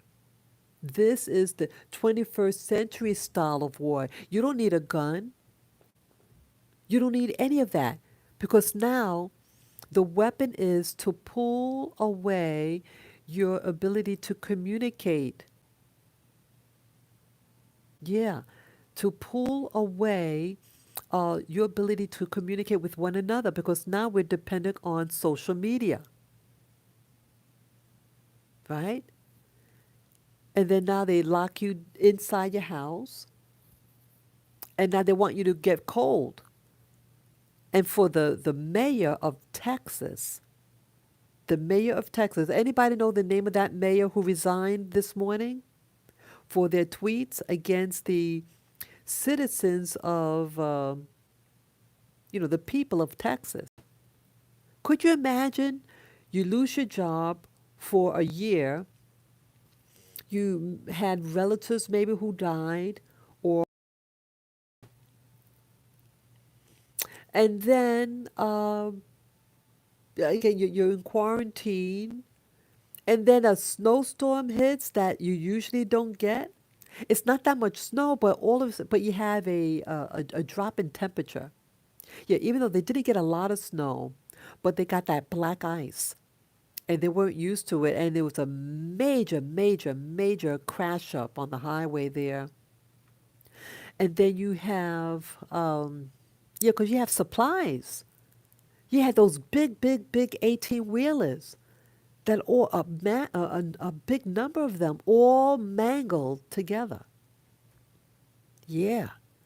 They have to get the supplies because Texas is a big state. And the neighboring states of Texas, from Texas. Yeah. Yeah, Colorado, yeah. Yeah. All these people. And then so the mayor uh, told the people to suck it up, and other horrible things that they're complaining. They're losing food, because they can't buy food because they're running low on money. They might be sick with the cucarachi and all this other stuff, and then they're going to say, "Oh, that's the name, Tim Boyd." Thank you for sharing that, Michael. Yeah, yeah, yeah. Michael here. This Michael says, "I'm waiting on a shipment from the." Oh, yeah. You're in Arizona, right? I forget, Michael. Michael, you're in Arizona, was it, or Nevada? I forget. Yeah. Shame on Tim Boyd, Mayor Tim Boyd. Shame on you, boy. So you have all this tragedy happening in Texas, and Texas is supposed to be real resourceful. That's where you have all that off the grid living. So you have people who take it in their own hands to be proactive about not being dependent. And then here, when they are, then the system is going to create this snow. I think this snow that Texas and the neighboring states, yeah, yeah, I believe that the neighboring states also they're getting hit by this. I believe it's man-made because I remember earlier in the year on January 2, there were three X's in the sky. Those are chemtrails, and that they looked like they were melting. It didn't act like a regular cloud because it wasn't a regular cloud. See, I'm not stupid. It was the first time I personally saw it in New York City. I've seen it on the internet, but internet and seeing something with your own naked eye in person are two separate things. And so the first time in my life in New York City, my seeing that, and I made sure I stayed in because I said, I don't want that to fall on me. So I stayed in for a couple of days after that, and then I went outside. So here, this Mayor Tim Boyd is being insensitive to the people of Texas and anybody else who's suffering in this time. It's to humiliate us. And it goes figures that that mayor probably knows that that mayor probably has a generator. You think the mayor's is on the same grid? I doubt it. I'm sure the mayor and the governor of Texas, they have their own stuff. And they have what do you call the underground cities. Yeah, yeah. They have that underground city where all these so-called elite go to. Yeah. And when you get in the chat room, if you could give me a thumbs up. Yeah, we have 8 viewers, but 4 likes. I appreciate if you can do that for me. I appreciate it ahead of time. Thank you again. I appreciate it. Yeah. Yeah, this is a real inconvenience. And they're doing, I believe they're doing this on purpose. See, what I was telling Michael in a message before, recently, that that there's really no safe place. Look at all this. Yeah, there's no real safe place for me to live because I remember just last week I was looking into, I was hoping to get you know, investigate the possibilities of getting my own place and moving from New York City. Well, this makes it even harder. Yeah, this lockdown. And the banks are really I think the banks are really going to crack down on giving out these mortgage loans. Yeah. How could people work? What isn't this something, Michael? Isn't this something? So even if I had cash, you can't work in this type of weather. You can't work in it. Hello. So it's something. This is all by design.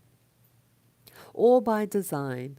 So even when there's no storm, but they create a pandemic where 99.9% of the people are fine, and if any symptom that is mild, but just 0.1% of the people that they get more serious conditions, symptoms, and requires some hospitalization. Very few people have to be hospitalized. They want to keep you in check because they are doing things. And I think that's also why they have the National Guard out. Because if people get to see what's really going on, they may rebel and rebel against Washington, D.C. And I think that's what it's all about. See, people with dirty hands, yeah, their immune system may be weak. Yeah, it gets weak because they're wearing those masks. They can't get any oxygen. When you have high levels of CO2 buildup in your blood, your body produces cortisol, which increases increases your cortisol level and your stress response, and so your blood pressure goes up.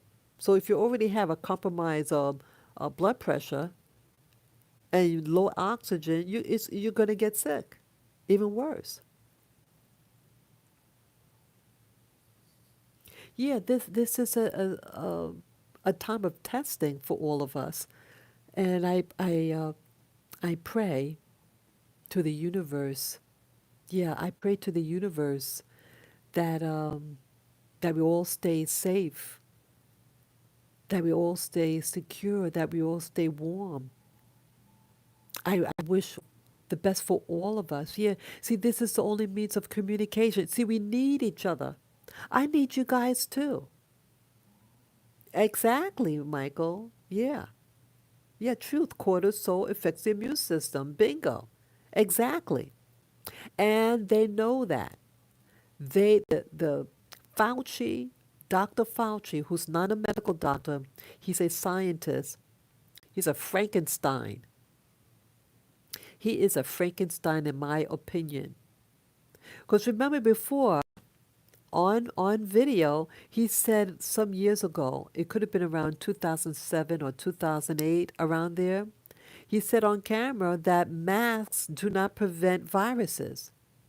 But if you choose to wear one, wear it. But it has no control over viruses. So why are they now? And he's in charge of all this Kukuranchi mandates. Yeah, this is ridiculous. Yeah, it's starting to, yeah, Speak Fauci is a failed scientist. Yeah, remember him with AIDS, Dr. Fauci and the HIV virus. He was, see, his whole morality. You heard that there were talk about him regarding the HIV scare of the 80s and 90s. And you had this lady scientist, and he was trying to use his so-called authority and force her to give these lab notes during her boss's absence. And so she correctly said, "Well, I cannot give you these lab notes because my boss isn't here. When he comes back from X, Y, and Z, uh, he can give it to you." And he didn't like that. She eventually got kicked out. Could you believe that? Yeah. And then he stole the credit for the research of the HIV. Yeah, he's a sneak. He is a real sneak. Someone did a documentary about that too, about Fauci. I forget the lady's name, but yeah, yeah, they did a documentary about that incident with Fauci and that lady and the HIV.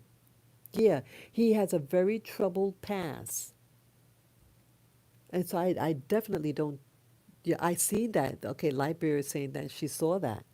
Yeah, he's a real snake. So what happened with AIDS? So there's no more AIDS now? See that? Even that was like a pandemic. HIV was a pandemic. They got everybody all scared, scared, scared, right? And people weren't getting insurance. Remember, they wouldn't insure you if they thought you had HIV? And it was the plague, considered the plague, the Black Plague. Yeah, it was awful. Yeah, I think it's awful.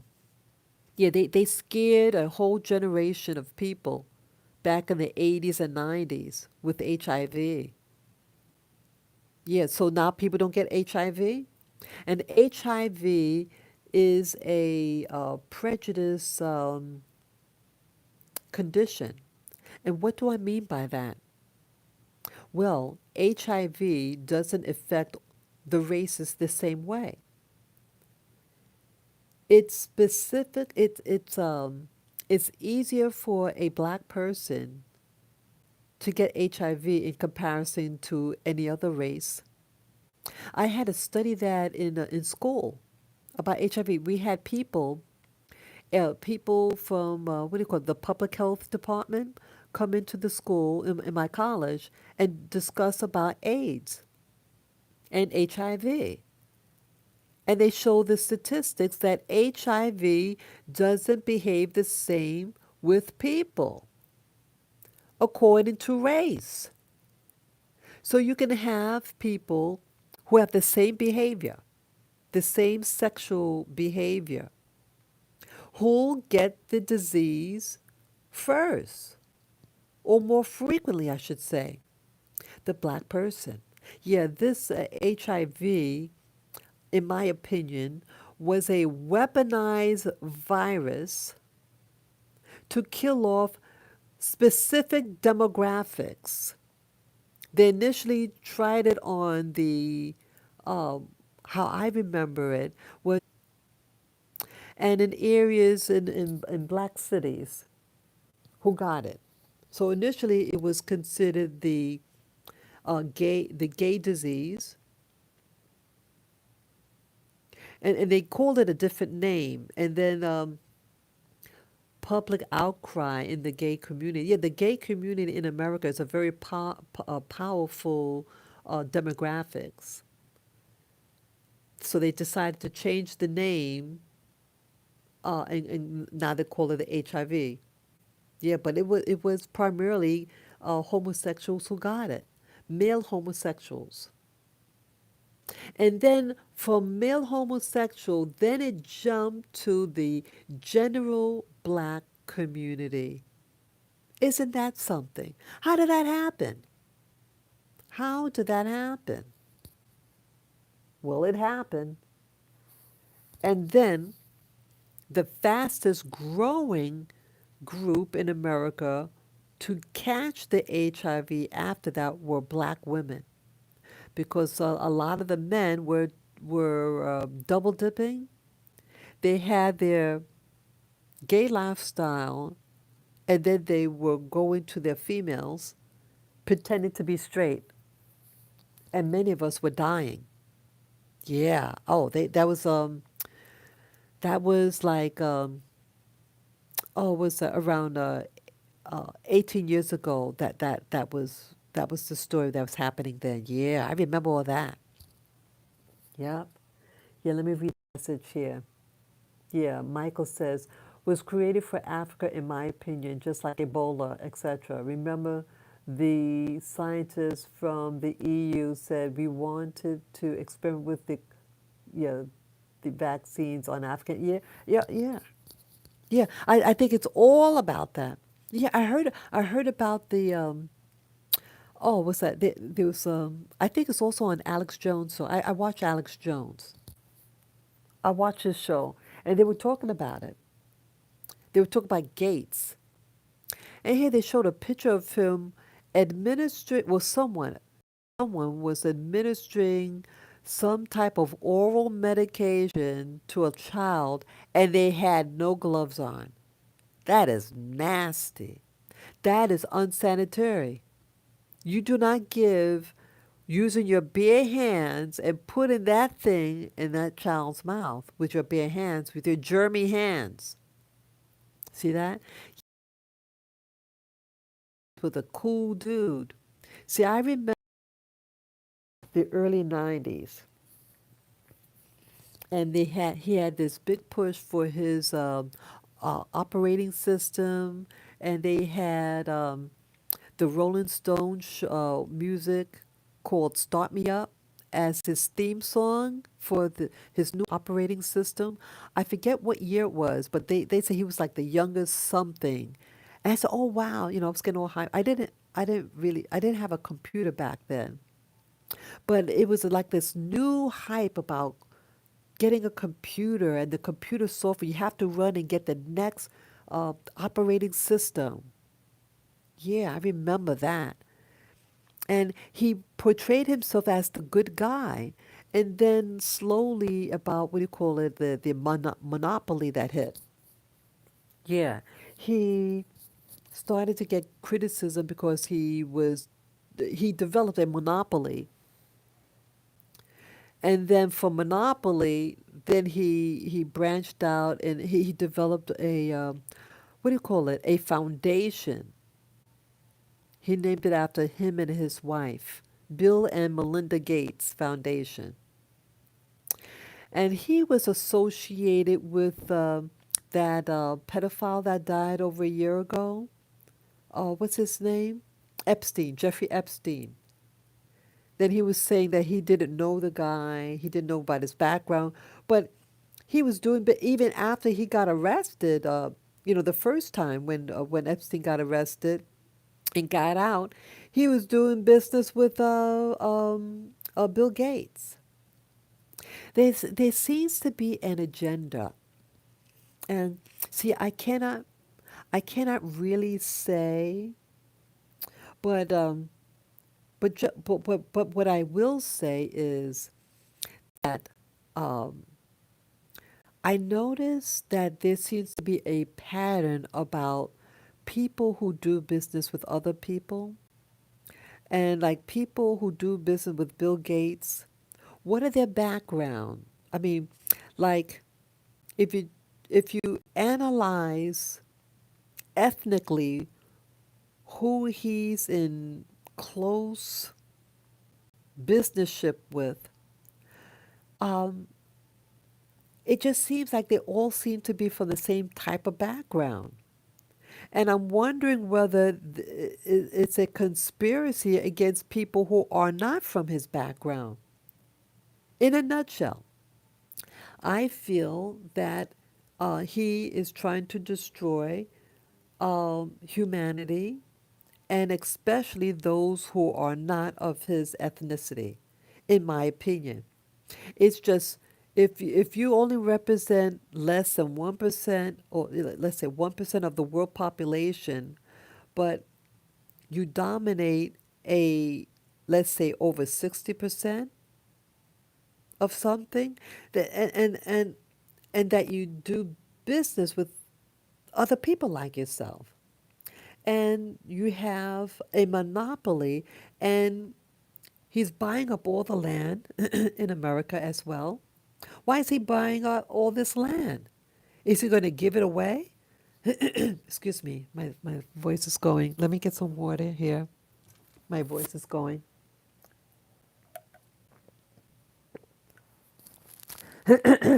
Sorry about that. I think that he's doing a world domination. And anyone who's not in his club, that's a nice way to say it. If you're not in his club, you're going to be one of his guinea pigs. That's what I believe.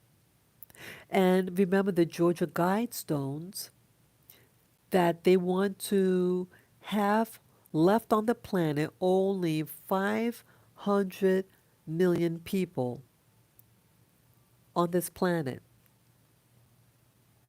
Okay, so that means all the population of China and India.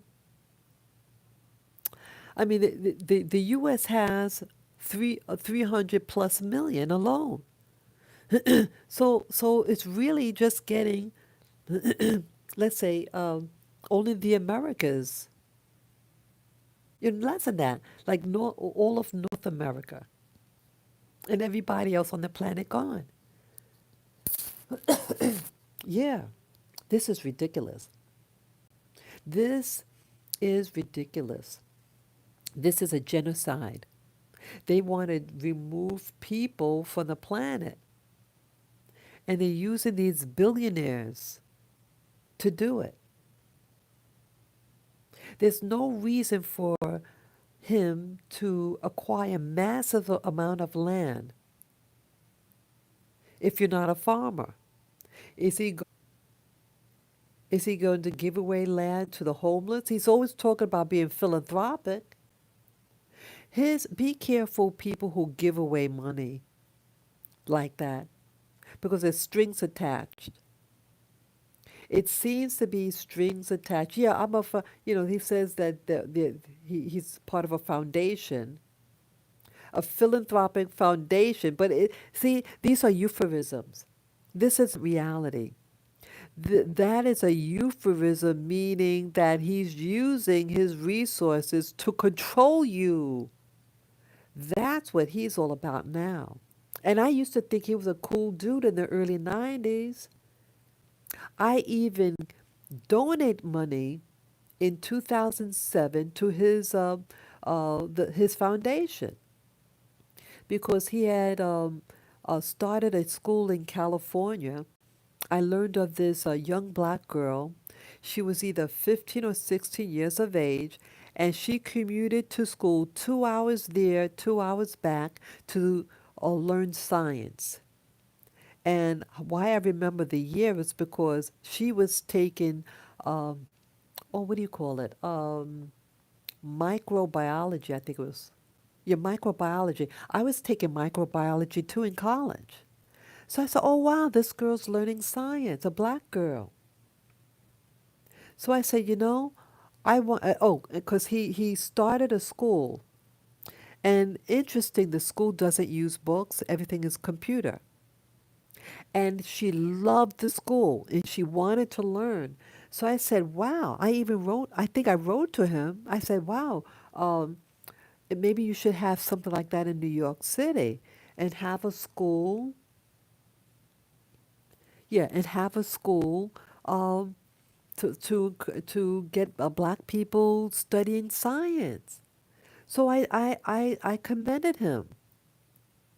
I commended him, a young black girl, 17, 15 or 16 years of age, commuted 4 hours to go to school every day to learn science in that school.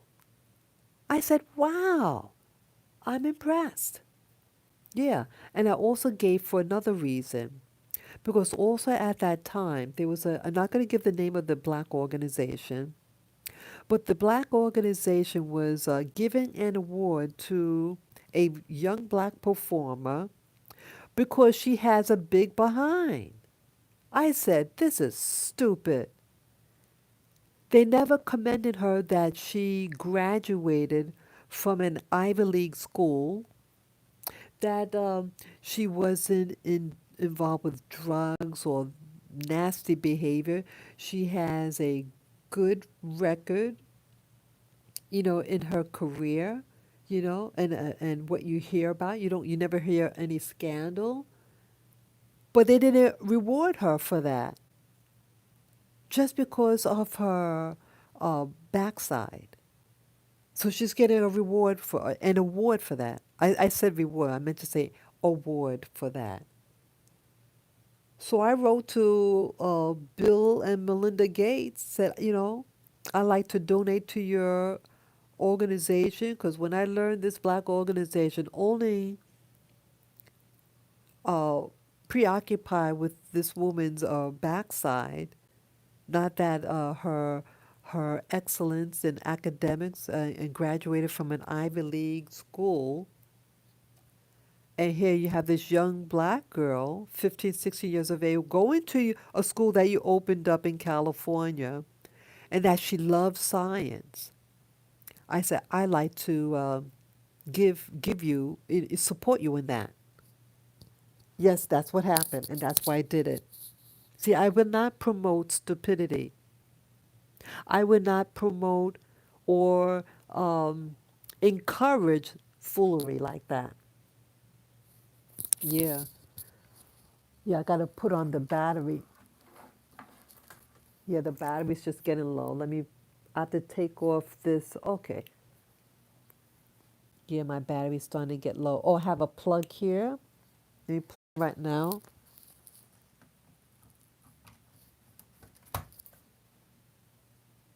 Okay, so hopefully that works. Yeah, I put it in the port, so hopefully it takes the juice. Yeah.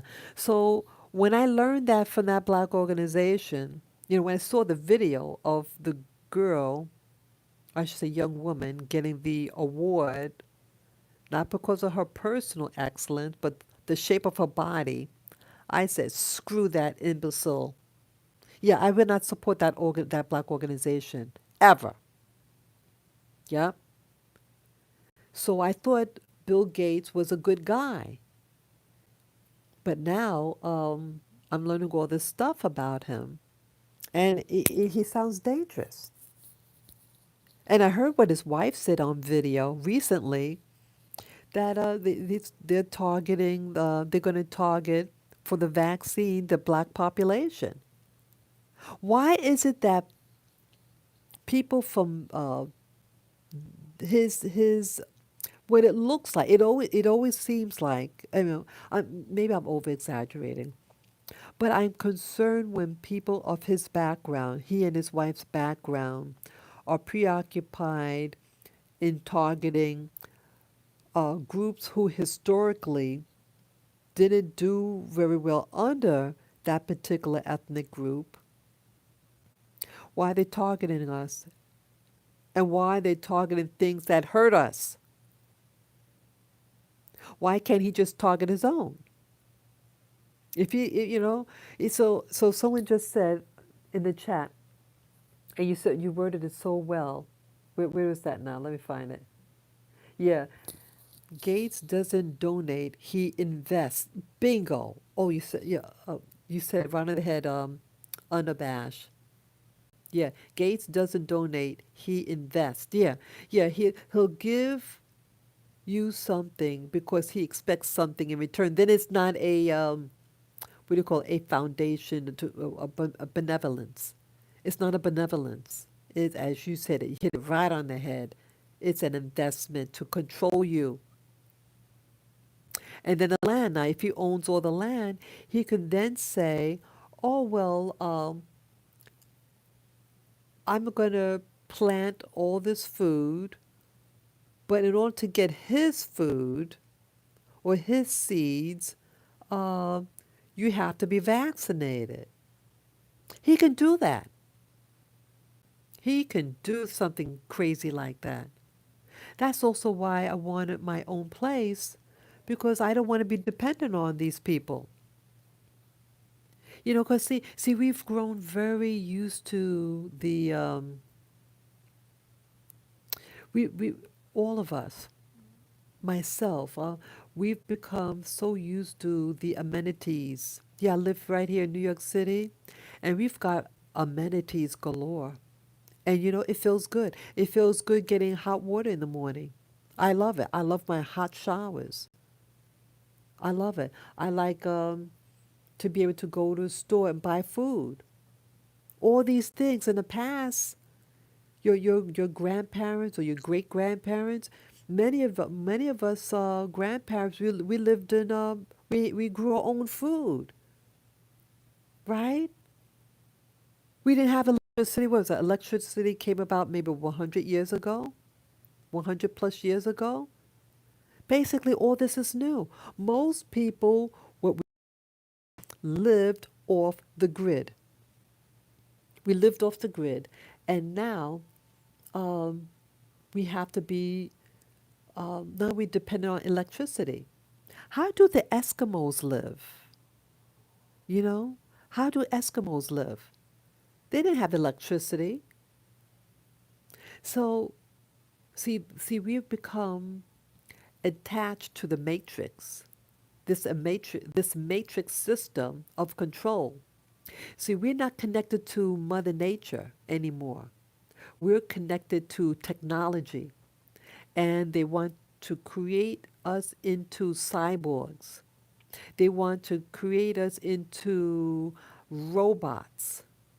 They want us connected to the cloud online. Did you hear that they're able to connect the human brain to the cloud, what they call the cloud, the internet cloud? And there are movies about that as well. There are movies about that. Yeah, I'm so glad I'm doing this talk with you guys. See, I need you guys too. I need you. We all need each other. So I tell you this again. I appreciate each one of you guys. Thank you for giving me the thumbs up. I thank you. Yeah, I appreciate what you do for me too. I don't do this for money. I do this because it gives me pleasure. And I'm very blessed that uh, I want to give credit to the Creator, whoever who the Creator is, the benevolent one, to provide my every need. I have food every day, and I have a radiator in my apartment. I'm able to turn it on. I'm very blessed and very fortunate for what I have. And I'm very fortunate to have some of you who come to my channel. It's not a big channel, but you have a big heart. You have a big heart, and I'm very thankful for you sharing with me. Yeah, sharing goes both ways.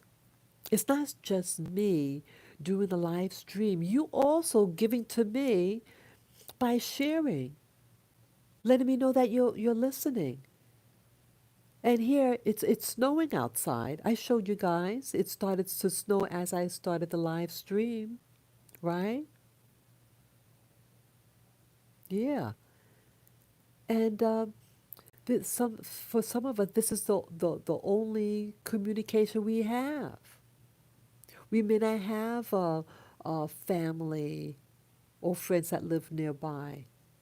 But we have the internet, and we could communicate. We could share information. That's also what's important. Why do this? Because I wanted other people to know, hey, what's going on in the East Coast? And that's also why I did the power walks. When I was doing the walks with to Central Park, what I call the walk with the pack. Yeah, remember that? Yeah, I used to go to the park and sit in nature and everything. Yeah, and I shared you then over the fall and now winter. Yeah, even yeah, the whole summer, fall, and now winter. I shared with you New York City. What's going on?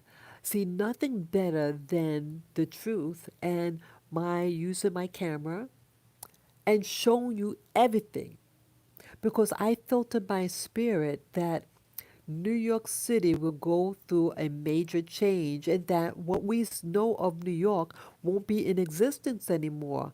I feel there's going to be a big, big change here in New York City, something major. And it used the race riots as an excuse. So here, the thing that happened, the race, the so-called cause, like George Floyd, may he rest in peace. And even that, I question if he really died. I question. They all knew each other. So I question. But either way, if he really, it was horrific to watch. I did see it online. What happened to George Floyd? It was very, very disturbing to watch. Um, but that happened and I'm not to try to sound insensitive. What happened did not happen in New York City. So why are you doing all this violence in New York City? Okay? I questioned a lot of the stuff what was going on. But the system was exploiting what happened. Why do they always target Black America for these race card events? You don't see, I mean, I don't want anybody targeted for anything. I don't want anyone hurt. I don't want anyone targeted, regardless the race, religion, skin color, hair type, nothing like that. I don't want it. Yeah, yeah. Why is it that they just target black people? Are only black people in America being targeted racially? What about people from India or Pakistan or China or people from Puerto Rico? And you know what? You know what I'm saying? You see the same old stuff, and I believe it's all hyped up. Personally, I believe that's what's happening. Poster for I have an excuse to riot, to burn down neighborhoods, and no one called that problematic. They allowed all the looting, the fires, the beating up of people just because, and that not considered a hate crime. People being beat up for no reason in New York City. The looting. And then you had the politicians like Maxine Warder encouraging it and saying to that if you go to a restaurant or something like that, if you go to the establishment and you see a supporter to beat them up and throw them out. Now, isn't that exciting a riot? So why wasn't she arrested or impeached? See what the system is doing, what they did to Trump. Remember, system, the system could do you next. Those people in Congress or Senate could impeach Maxine Waters. Let's impeach the Clintons for their behavior. let's impeach Bush, right? Can't they just do the same thing? Because Trump is not in office. Isn't being impeached, you have to be in office? Well, he ain't in office. So they're setting up a precedent, people. And this also could be by design so they can exercise more control over the population. I think that's why it was done. That's why it was done because they have something that they're perceiving that they're going to do ahead of time, what they're going to implement in the future, in the very near future. And they all might be in cahoots, the Democrats and Republicans. You think that they're enemies? They belong to the same organizations. They're Masons. They're skull and bonesmen. They're sorority girls. They're all in it together, but they pretend to be enemies. They're using or I should say polarity. They're using the polarity card to get what they want, to cause division, and so they could bring you to the next level of their control. Yeah, someone shared something about a movie. Oh, brother. There are three movies. I wrote it down somewhere. I don't have it with me. One of them is The Hunger Games. Um, and something, oh, brother. Something with the word black in it. Oh, I forget. Yeah, there are three videos, and I think I want to download it today. See, I don't think I'll be going out. Yeah, it's snowing still in New York City. Now the snow looks too bad my screen got blackened. But right now, you can see each individual snowflake. They're tiny right now. But earlier it looked like a cloud rather than snow. Now you can see the particles. Yeah, it's a steady snow. Yeah. So I might just what do you say? Download those videos. Yeah. I think Hollywood. Yeah, Hollywood teaches. Oh, I remember Jumanji. Something with Kevin Hart and Dwayne Johnson. They mentioned that they have more than one show, more than one movie. I meant to say, and they said in this one particular movie they did. Oh, yeah. The library said, I think the snow is very fake. Yeah, I think it's all homemade. Yeah, this I don't believe this either. Yeah, the whole thing, the whole package, you know, the weather, I like this. And it's not global change with a global change. What do you go global? Not global warming. Global change. No, it's called artificial. It's called they're they're they're they're they're harvesting this weather. It's all man-made, in my opinion. Yes, yes, I believe that. Yeah, all this is happening here. And remember, in California, for the past 2 years, they had those fires in California, and then there was some videos that they showed, looked like a laser beam, right, hitting down below. And only the trees inside got burnt, but not the outside. This is weaponry. Yeah, this is all weaponry. Yeah, they were punishing some of the towns in the West Coast. Yeah, because some of them I think, want to succeed. What do you call it? Succeed? What is that word?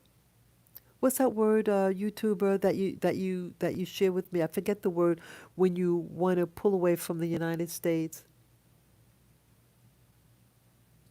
Hey, hi, Michael.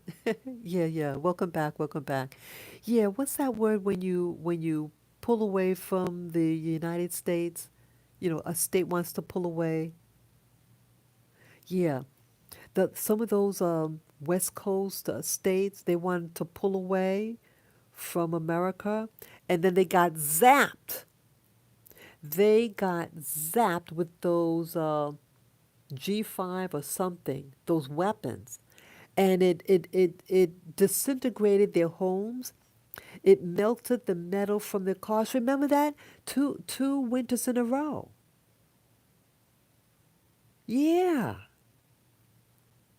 Yeah, that's what happened for about, it started 2, 3 years ago. And then I heard something about California. So yeah, from the United States, not America. Oh yeah, from the United States. Yeah, yeah. That's right, from the United States. They want to pull away from the United States. Exactly, yeah. Yeah. So when the West Coast, some of the states on the West Coast said that they want to move away, then it got zapped. Now Texas, what I heard was talking about wanting to pull away. Look what happened. Boom, the whole grid. And that's why the mayor in Texas, someone shared that the name of the mayor was uh, Bird. Yeah. Why would a mayor who supposed to care about its constituents say something that insensitive about the people who have a right to be upset? They've been on the lockdown. Family members had died from the cucarachi. There's no money left because they can't work. They're not allowed to work, and industry. They're struggling. They are struggling. And now they get hit with a cold weather plus snow plus a car accidents on the black ice and now a power outage. They said the whole grid in Texas is down. The animals are dying. They have cattle there. They can't get it to the water because it all froze over. And some of this new YouTuber that I just found yesterday, he had to use this sledgehammer of some type to break through the ice so the little animals, the cows and the bulls and all that, could drink water. Why? And some of them have died already. This is not by chance. This is not global change. This is uh, this is by control. They are punishing you for speaking out. Oh, Michael, did you hear about that veteran? I was watching I was watching yesterday's Alex Jones, the Infowars, and they had this fellow, and he sounded like he was an African American male, his accent, and he was a veteran. Well, they saw him. They said on a video, they saw him on camera at a Trump rally or something like that, and they pulled his benefits. He's a disabled veteran. He's a disabled veteran, and they pulled his benefits. They pulled his money. He's been disabled now for 18 years. And then they said, "Oh, you're no longer disabled." And they pulled his money. And some other things they did. He has no money. All his resources were taken away from and some other stuff. Yeah.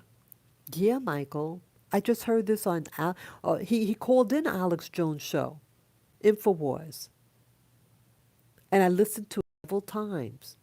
Yeah, this was yesterday's show about the vet, and he sounded like an African American. You know, his accent was he had a very strong African American sounding dialect, and he stood strong, and he doesn't want to budge.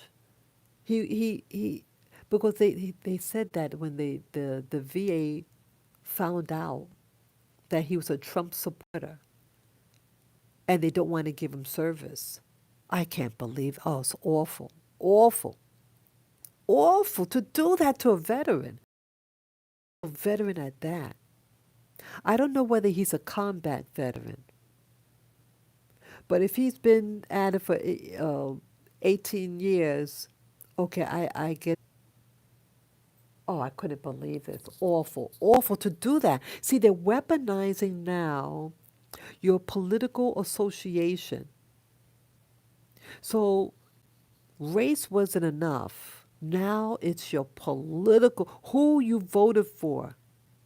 That's why in New York City, I keep quiet about, I mean, I do my live streams, but I don't go outside and tell people, for them to hear what I'm talking about. You know what I'm saying?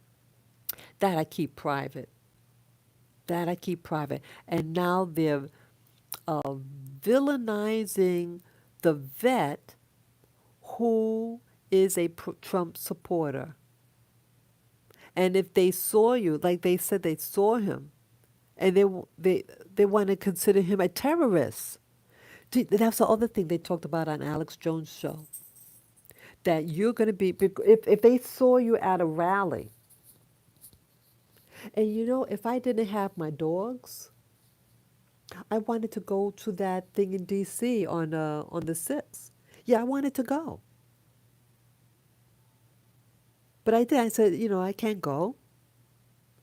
Now they're looking to see who was there so then they could call you a terrorist. Yeah. You have a right to vote for who you want to vote for. That is your right. That is your right. Hey, baby girl. Hi. My little doggy's coming in. Yeah, come here. Okay, she ran under the bed. Yeah, that's my little, my Shih Tzu. My other two dogs are on the bed, on top of the bed with me. Yeah, we're all relaxing here. Yeah, I'm gonna feed them soon. Yeah, people, this is awful. To be penalized because you voted for somebody or you like somebody, and you're not doing anything, but yet they're not investigating Hunter Biden, uh, that's Biden's son. Why aren't they investigating him for colluding with Russia and those other countries? They're not doing a damn thing. Why aren't they? They have people who clearly did things that are problematic because it's by design. That's what this is all about. This is about a new dispensation of control over the planet. And it's disgusting. But what we can do is to pray. I mean, a prayer, I mean, those of you who know metaphysics, to wish something to change, to protect the citizens of America, to protect us. This is awful. I would never think something like this could ever happen. Never. This is like a dream, a total dream. It's hard for me to perceive all this, but my spirit says this is all by design. But nothing lasts forever, and we have a spirit, and our spirit is eternal. Our spirit is pure. And I do believe in that you have extraterrestrials. Yes, I do believe in them. Let me correct it. Not that I believe, I know they exist. I know that they exist. How I know they exist? Because I do the meditation. Yes, I've shared on my channel that I meditate. I do a formal meditation, the typical meditation. You're sitting down, you got a candle and all that. I do that. And also, when I wake up in the morning and I'm lying in bed and I wake up from sleep, I keep my eyes closed and I just relax and I get to see stuff. In both instances, I got to see things. I got to see a fleet of spaceships. I know it sounds crazy. Up in the sky where the ships are, it's not stars up there, it's all black. Oh, great, great. Lightbearer said that she saw a chariot of colors, very beautiful. Yeah, and Lightbearer also said, yes, Michael, they should not accept anything from Biden. Yeah, don't accept anything from Biden. Yeah, Mike also said, yes, if you don't do what they say, they would take all your assets. Yes. Bingo, Michael. Bingo. Yeah. That when that person on Alex Jones show, when he called in and they said they took his money away. I said, "Oh my God." They know, the Trump was very good to the veteran. He was excellent, very good. I have no, the VA system is not perfect, but he was good. He he put in the laws, but people aren't adhering to his laws very well. Let me put it that way. But yeah, I commend no, I commend Trump, and yeah, they're taking away the benefits. That's how some people survive on the disabled veterans and the stress that we go through. Yeah, this is torture to do that to that poor dude. And he had a good spirit, man. He stood strong. Yeah, he shared his story what they were doing to him. Yeah, they don't like me at the VA. Yeah, I had some way before all this nonsense, years back, over 10 years ago. Yeah, I used the VA, and there were certain incidences that happened to me, and I documented in writing, and I mailed the letter to them, and uh, talked to the women's coordinator at that time. And something isn't right. And the women there, and they're, I'm going to say it, the Russian women there. You got Russians that work in there, and they're not nice. The VA hospital in Manhattan, the one that I go to, that's the main one. That's the main one in New York City. Also, there's another. They're all over. There's in Bronx, Brooklyn, um, and the main one is Manhattan. And the one in Manhattan, they get these people from Russia, and they're not nice. They're not nice to me. And I'm wondering, okay, these are women from Russia. Russia.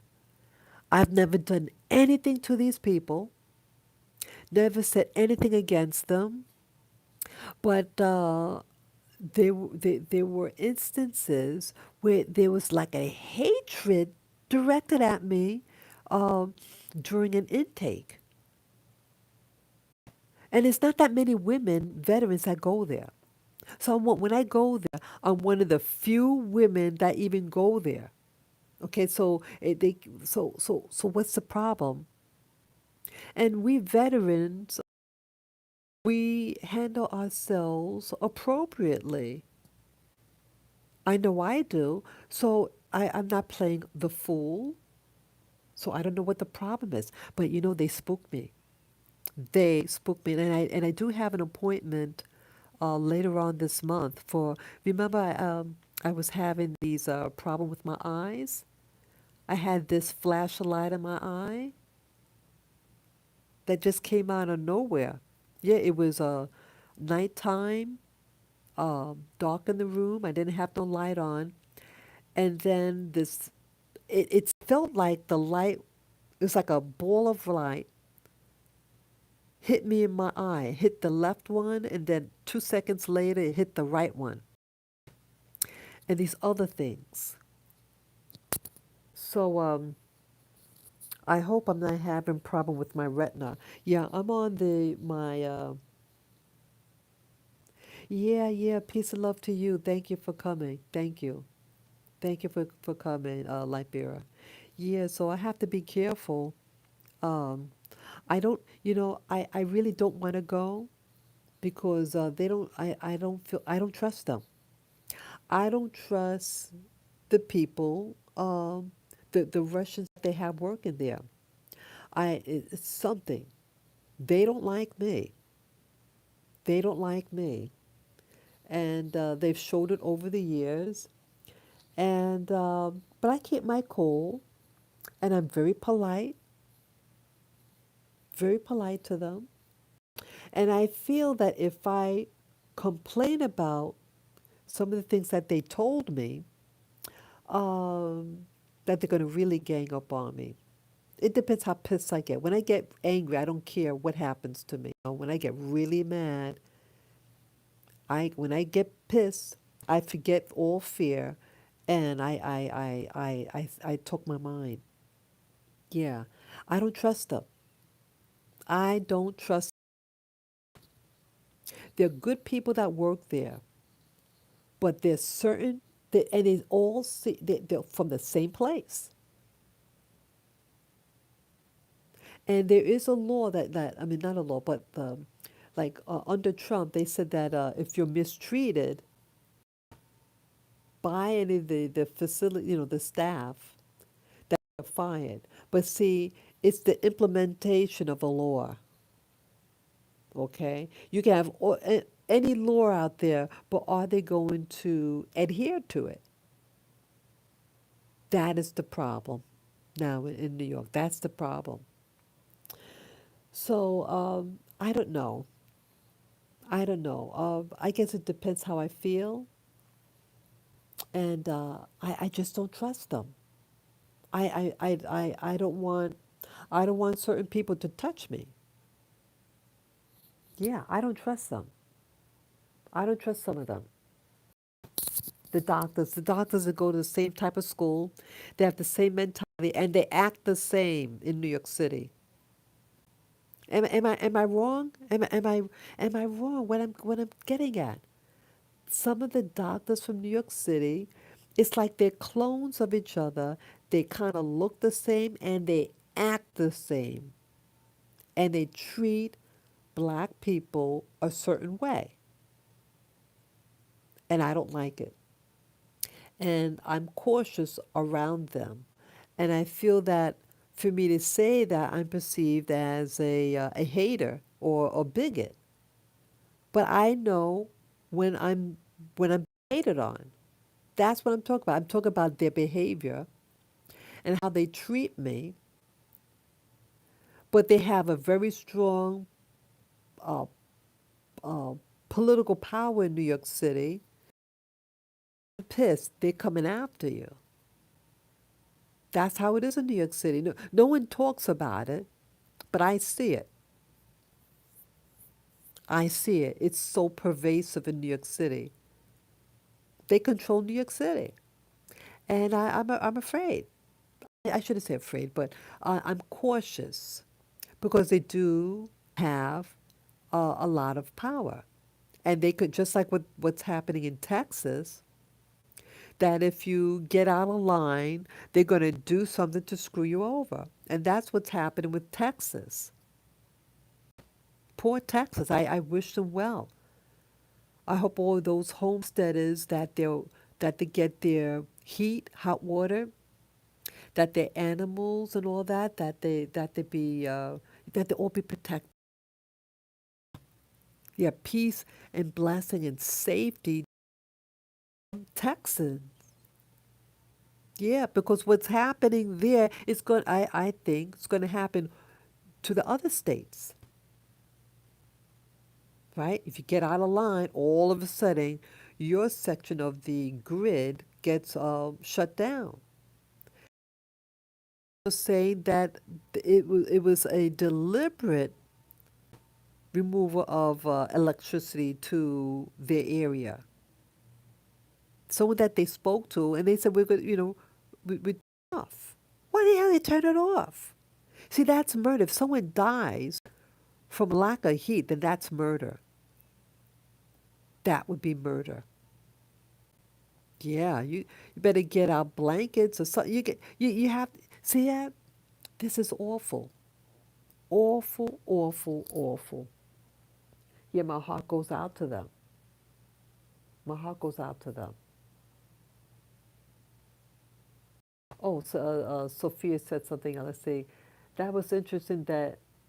Interesting what you were saying about your meditation and the ships. Star. Yeah, yeah. You got what I was talking about. I got distracted there. Yes, I during a session. Um, I indicated I have many playlists on my channel, Spirit Journey channel, and in the playlist I have a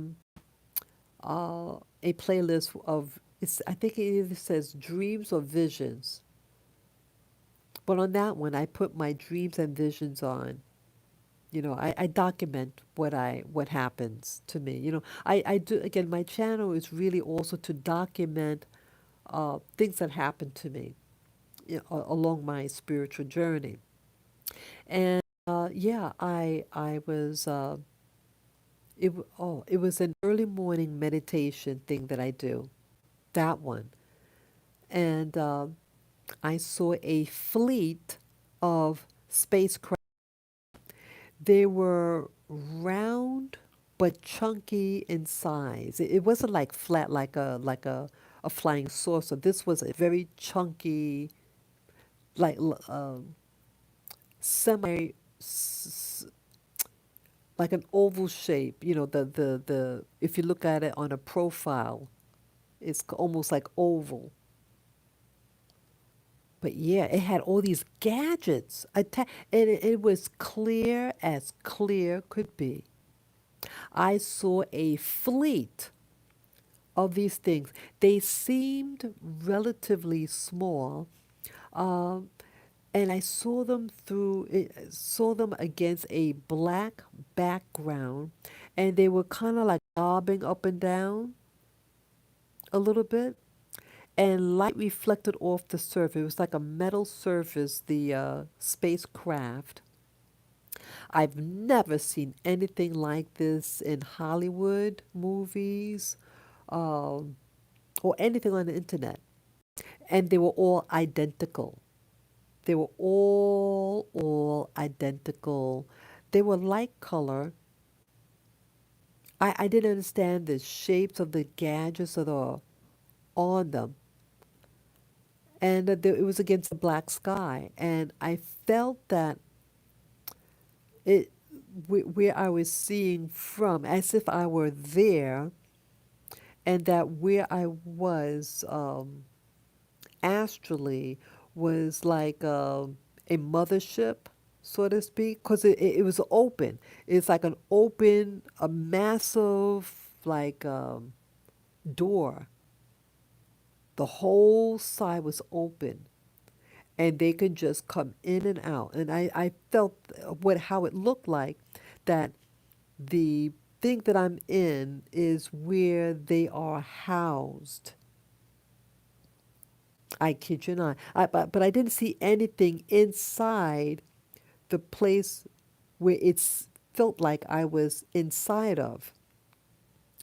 I perceived it to be a large storage capacity um, room in that thing, whatever what it was.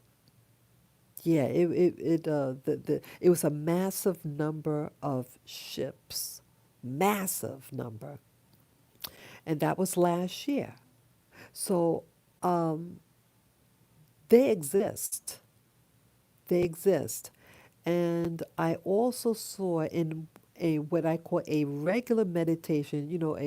A the classic meditation session. I was sitting in a chair in the afternoon, and I saw a spacecraft also. It was white in color, the shape of a cigar, and light reflected against it. And it had a red dot in the front. I perceived a light, a red light in the front. It was smooth it looked smooth in texture, how the light reflected off of it. And it was against a blue sky, as clear can be. And my eyes were closed, and I'm seeing this. And then another time, I was doing again a classic style meditation session in my living room. And I said, I want to know about the moon.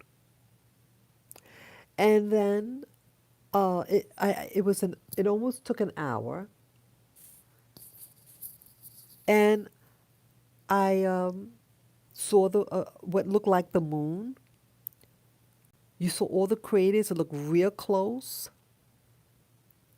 I saw it for a couple of seconds, and then it disappeared. And then I saw, get this, I saw a being.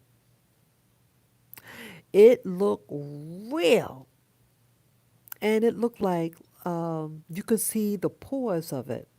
It it it was as if it was standing a foot away from me. Again, my eyes are closed, but I'm seeing this thing looks three-dimensional, as if I'm there. And it had a weird shaped head. Its head was facing downwards, so I couldn't see the face. But the shape of the head looked like, this sounds really weird. The shape of the head um, looked like a football, like a shape of a football. And the, the crown of the head, the back of the head was massive inside. Um, and it didn't have any hair. It had a pale color. It had color, but was like a pallor, very leathery looking, the skin. And you could see pores. Each of the pores, it was that clear. Yeah. If you take like a camera that can have a zoom in and a sharp focus, and when you focus on your skin with the camera, you could see like the pores and all that. That's how I saw it. And I said to myself, please do not raise your head. I was so scared. I said, I don't want, I'm not ready for that. So he just stayed, had his head down. It was slim. I don't remember what it was wearing. I just remember there was a lot of skin. Um, the it a narrow torso. I just saw part of the torso.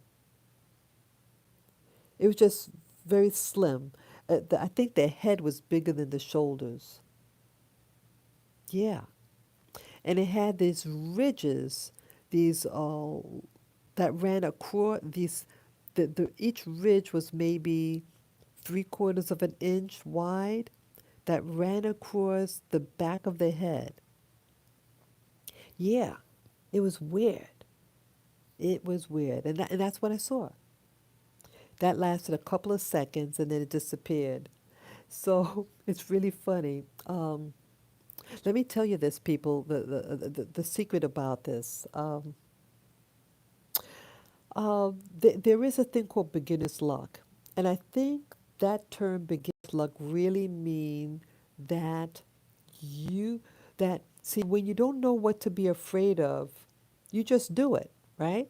You just, oh, okay, I'll close my eyes and that's what I did in that meditation. That was the first time I consciously said, I want to focus on the moon. and if there's life on the moon. That's what I said.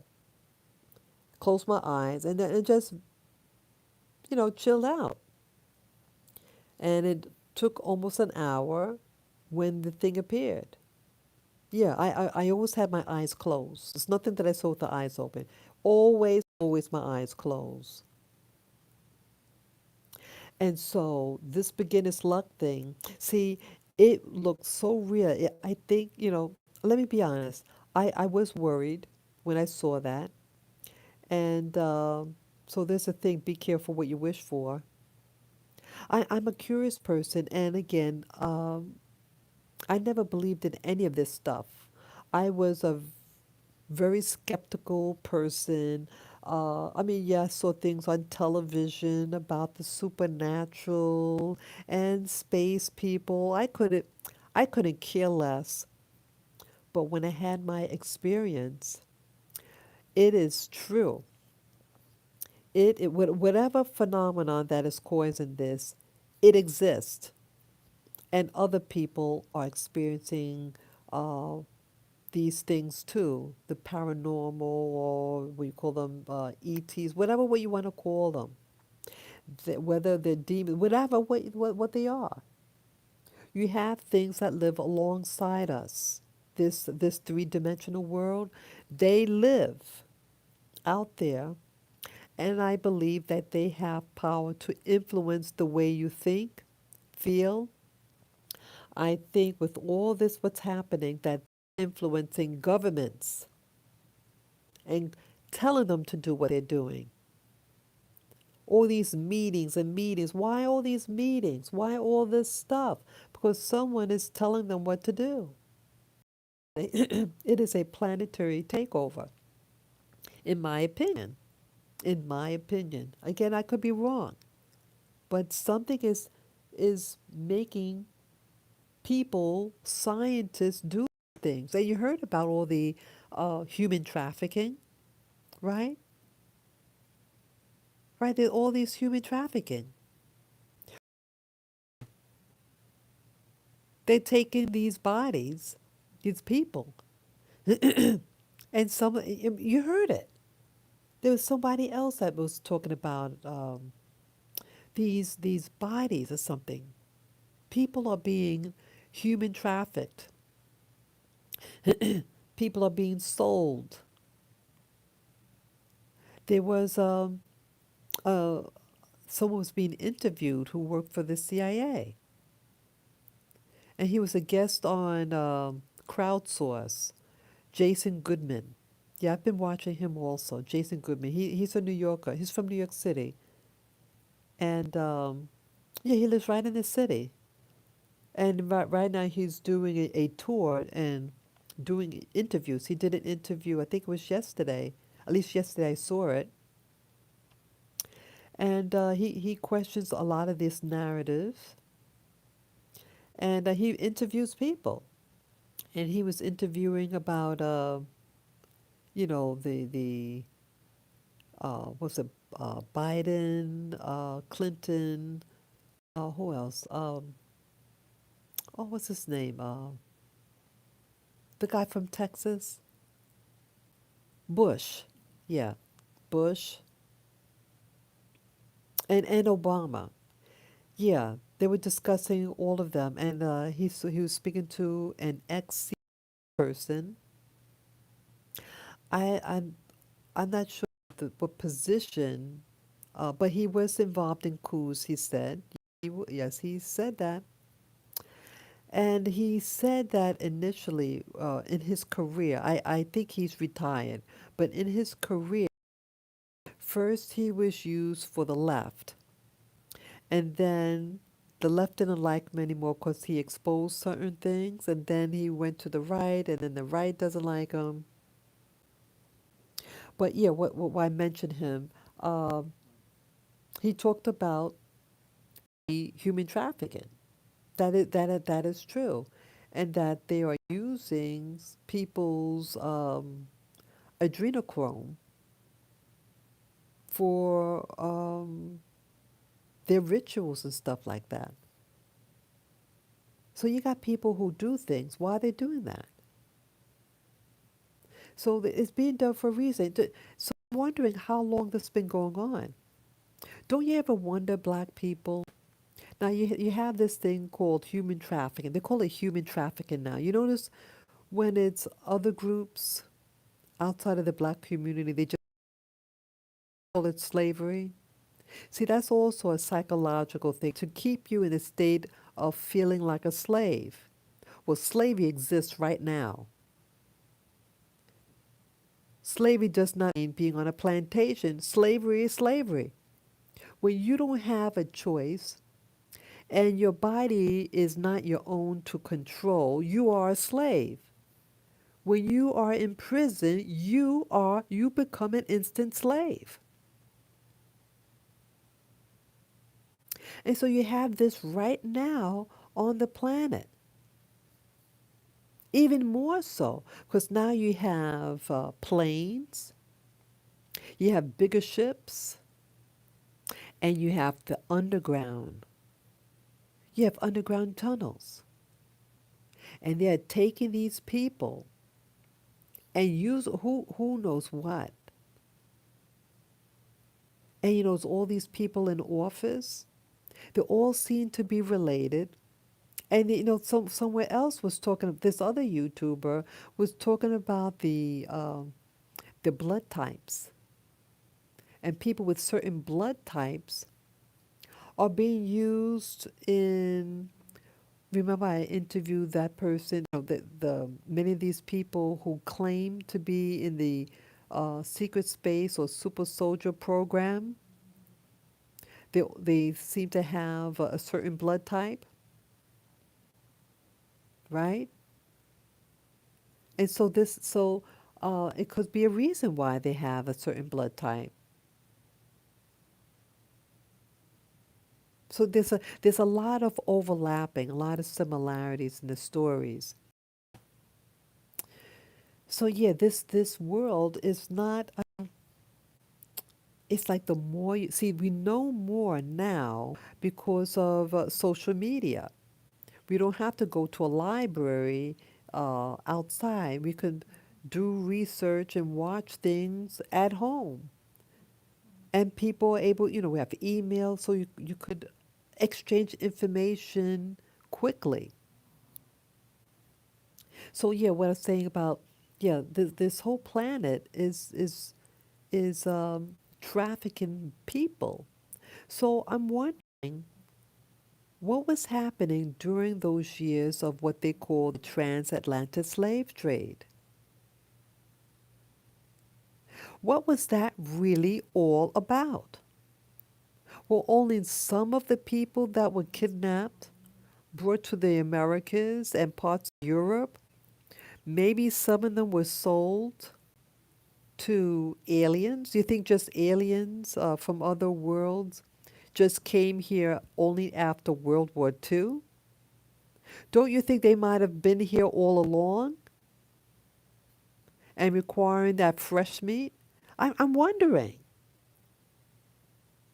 I'm wondering that maybe something was being built from the 1600s to the 1900s. Maybe that's where all those underground bases were being made. Because again, these aliens have technology, they just needed the bodies. I'm just wondering. Things just don't stop. You think it just stopped because they love us now? You hear what I'm saying? Things just don't stop. Things are still going on. People are being kidnapped. Did you hear that in some, what do you call it? I talked about this before, national parks. You know, the federal government doesn't want a centralized database on all the missing people from the parks. They don't want to gather the data, but they want to just keep it in the, you know, all spread out the data. They don't want it centralized information. Why is that? people, the documentaries about these people, young, like toddlers, who are found weeks later, look pristine. They don't have any clothes on, but they're clean. No, no, no shoes or socks, and they're not dirty. And how did they get at that location? At a location that would be impossible for even adults to get to. And it seemed to suggest that they were spacecrafts. And one of the people, videos that I saw recently, um, about, oh yeah, I talked about this.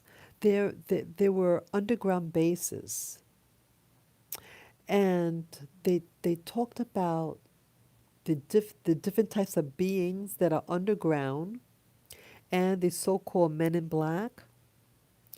And oh, I think I remember. Oh, I remember. Okay, I think I remember now. Yeah, there's a uh they're called Farsight Institute. They have a website, and they have a YouTube channel, Farsight. And I pay to see their videos. They on their website, they have these special shows that they give out once a month, and some of them are really interesting. They're remote viewers. Yes, yes, I remember. Yeah, they're remote viewers, and they remote viewed this underground. I forget what the question was, but the answer revealed that there's an underground base, a large one, with beings from other worlds. What they don't use the term spacecraft. They call it or I've got a or I forget the name, but it just means that's something that's up in the sky. Um, and the it turns out that one of these massive underground bases was at a park. What do you call it? The national park. They didn't say which park. They didn't get that information, but what looked like one of the national parks in the United States, and they're taking people, doing horrific tortures to these people. I kid you not. I kid you not. Yeah, those of you who are interested in remote viewing and learning about what people are seeing during these sessions, like they give them questions, things to research. And it's all done blindly, meaning the person that's doing the remote viewing does not know what the question is. They're only given numbers, and the numbers represent a question. And they remote view the answer. And that's all what this place does. It, there are his method, how the show is formatted is a little problematic, to be honest. But their data is interesting. How they go about it could be a little uncomfortable for me, but the data is really compelling at times. Yeah, they uh, do a lot of questions, and they do a lot of remote viewing sessions. Yeah, they've been out there for a couple of years now. Yeah, so those of you who want to read up, see the videos that they did, the underground base, it's really interesting.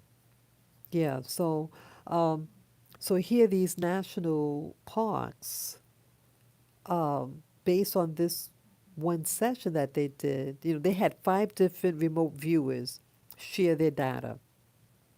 So it just seems like the phenomena are these spacecrafts kidnapping people, doing all these testings on them. Oh, this is really criminal. Didn't another YouTuber shared? I know I'm giving a lot of, saying a lot of things right now, but Yeah, this one YouTuber mentioned something's to happen in March. Did any of you hear that something's going to be revealed in March? Information and disclosure. That's what you call it, disclosure. So I hope it's not just another false information to hype, get us so excited.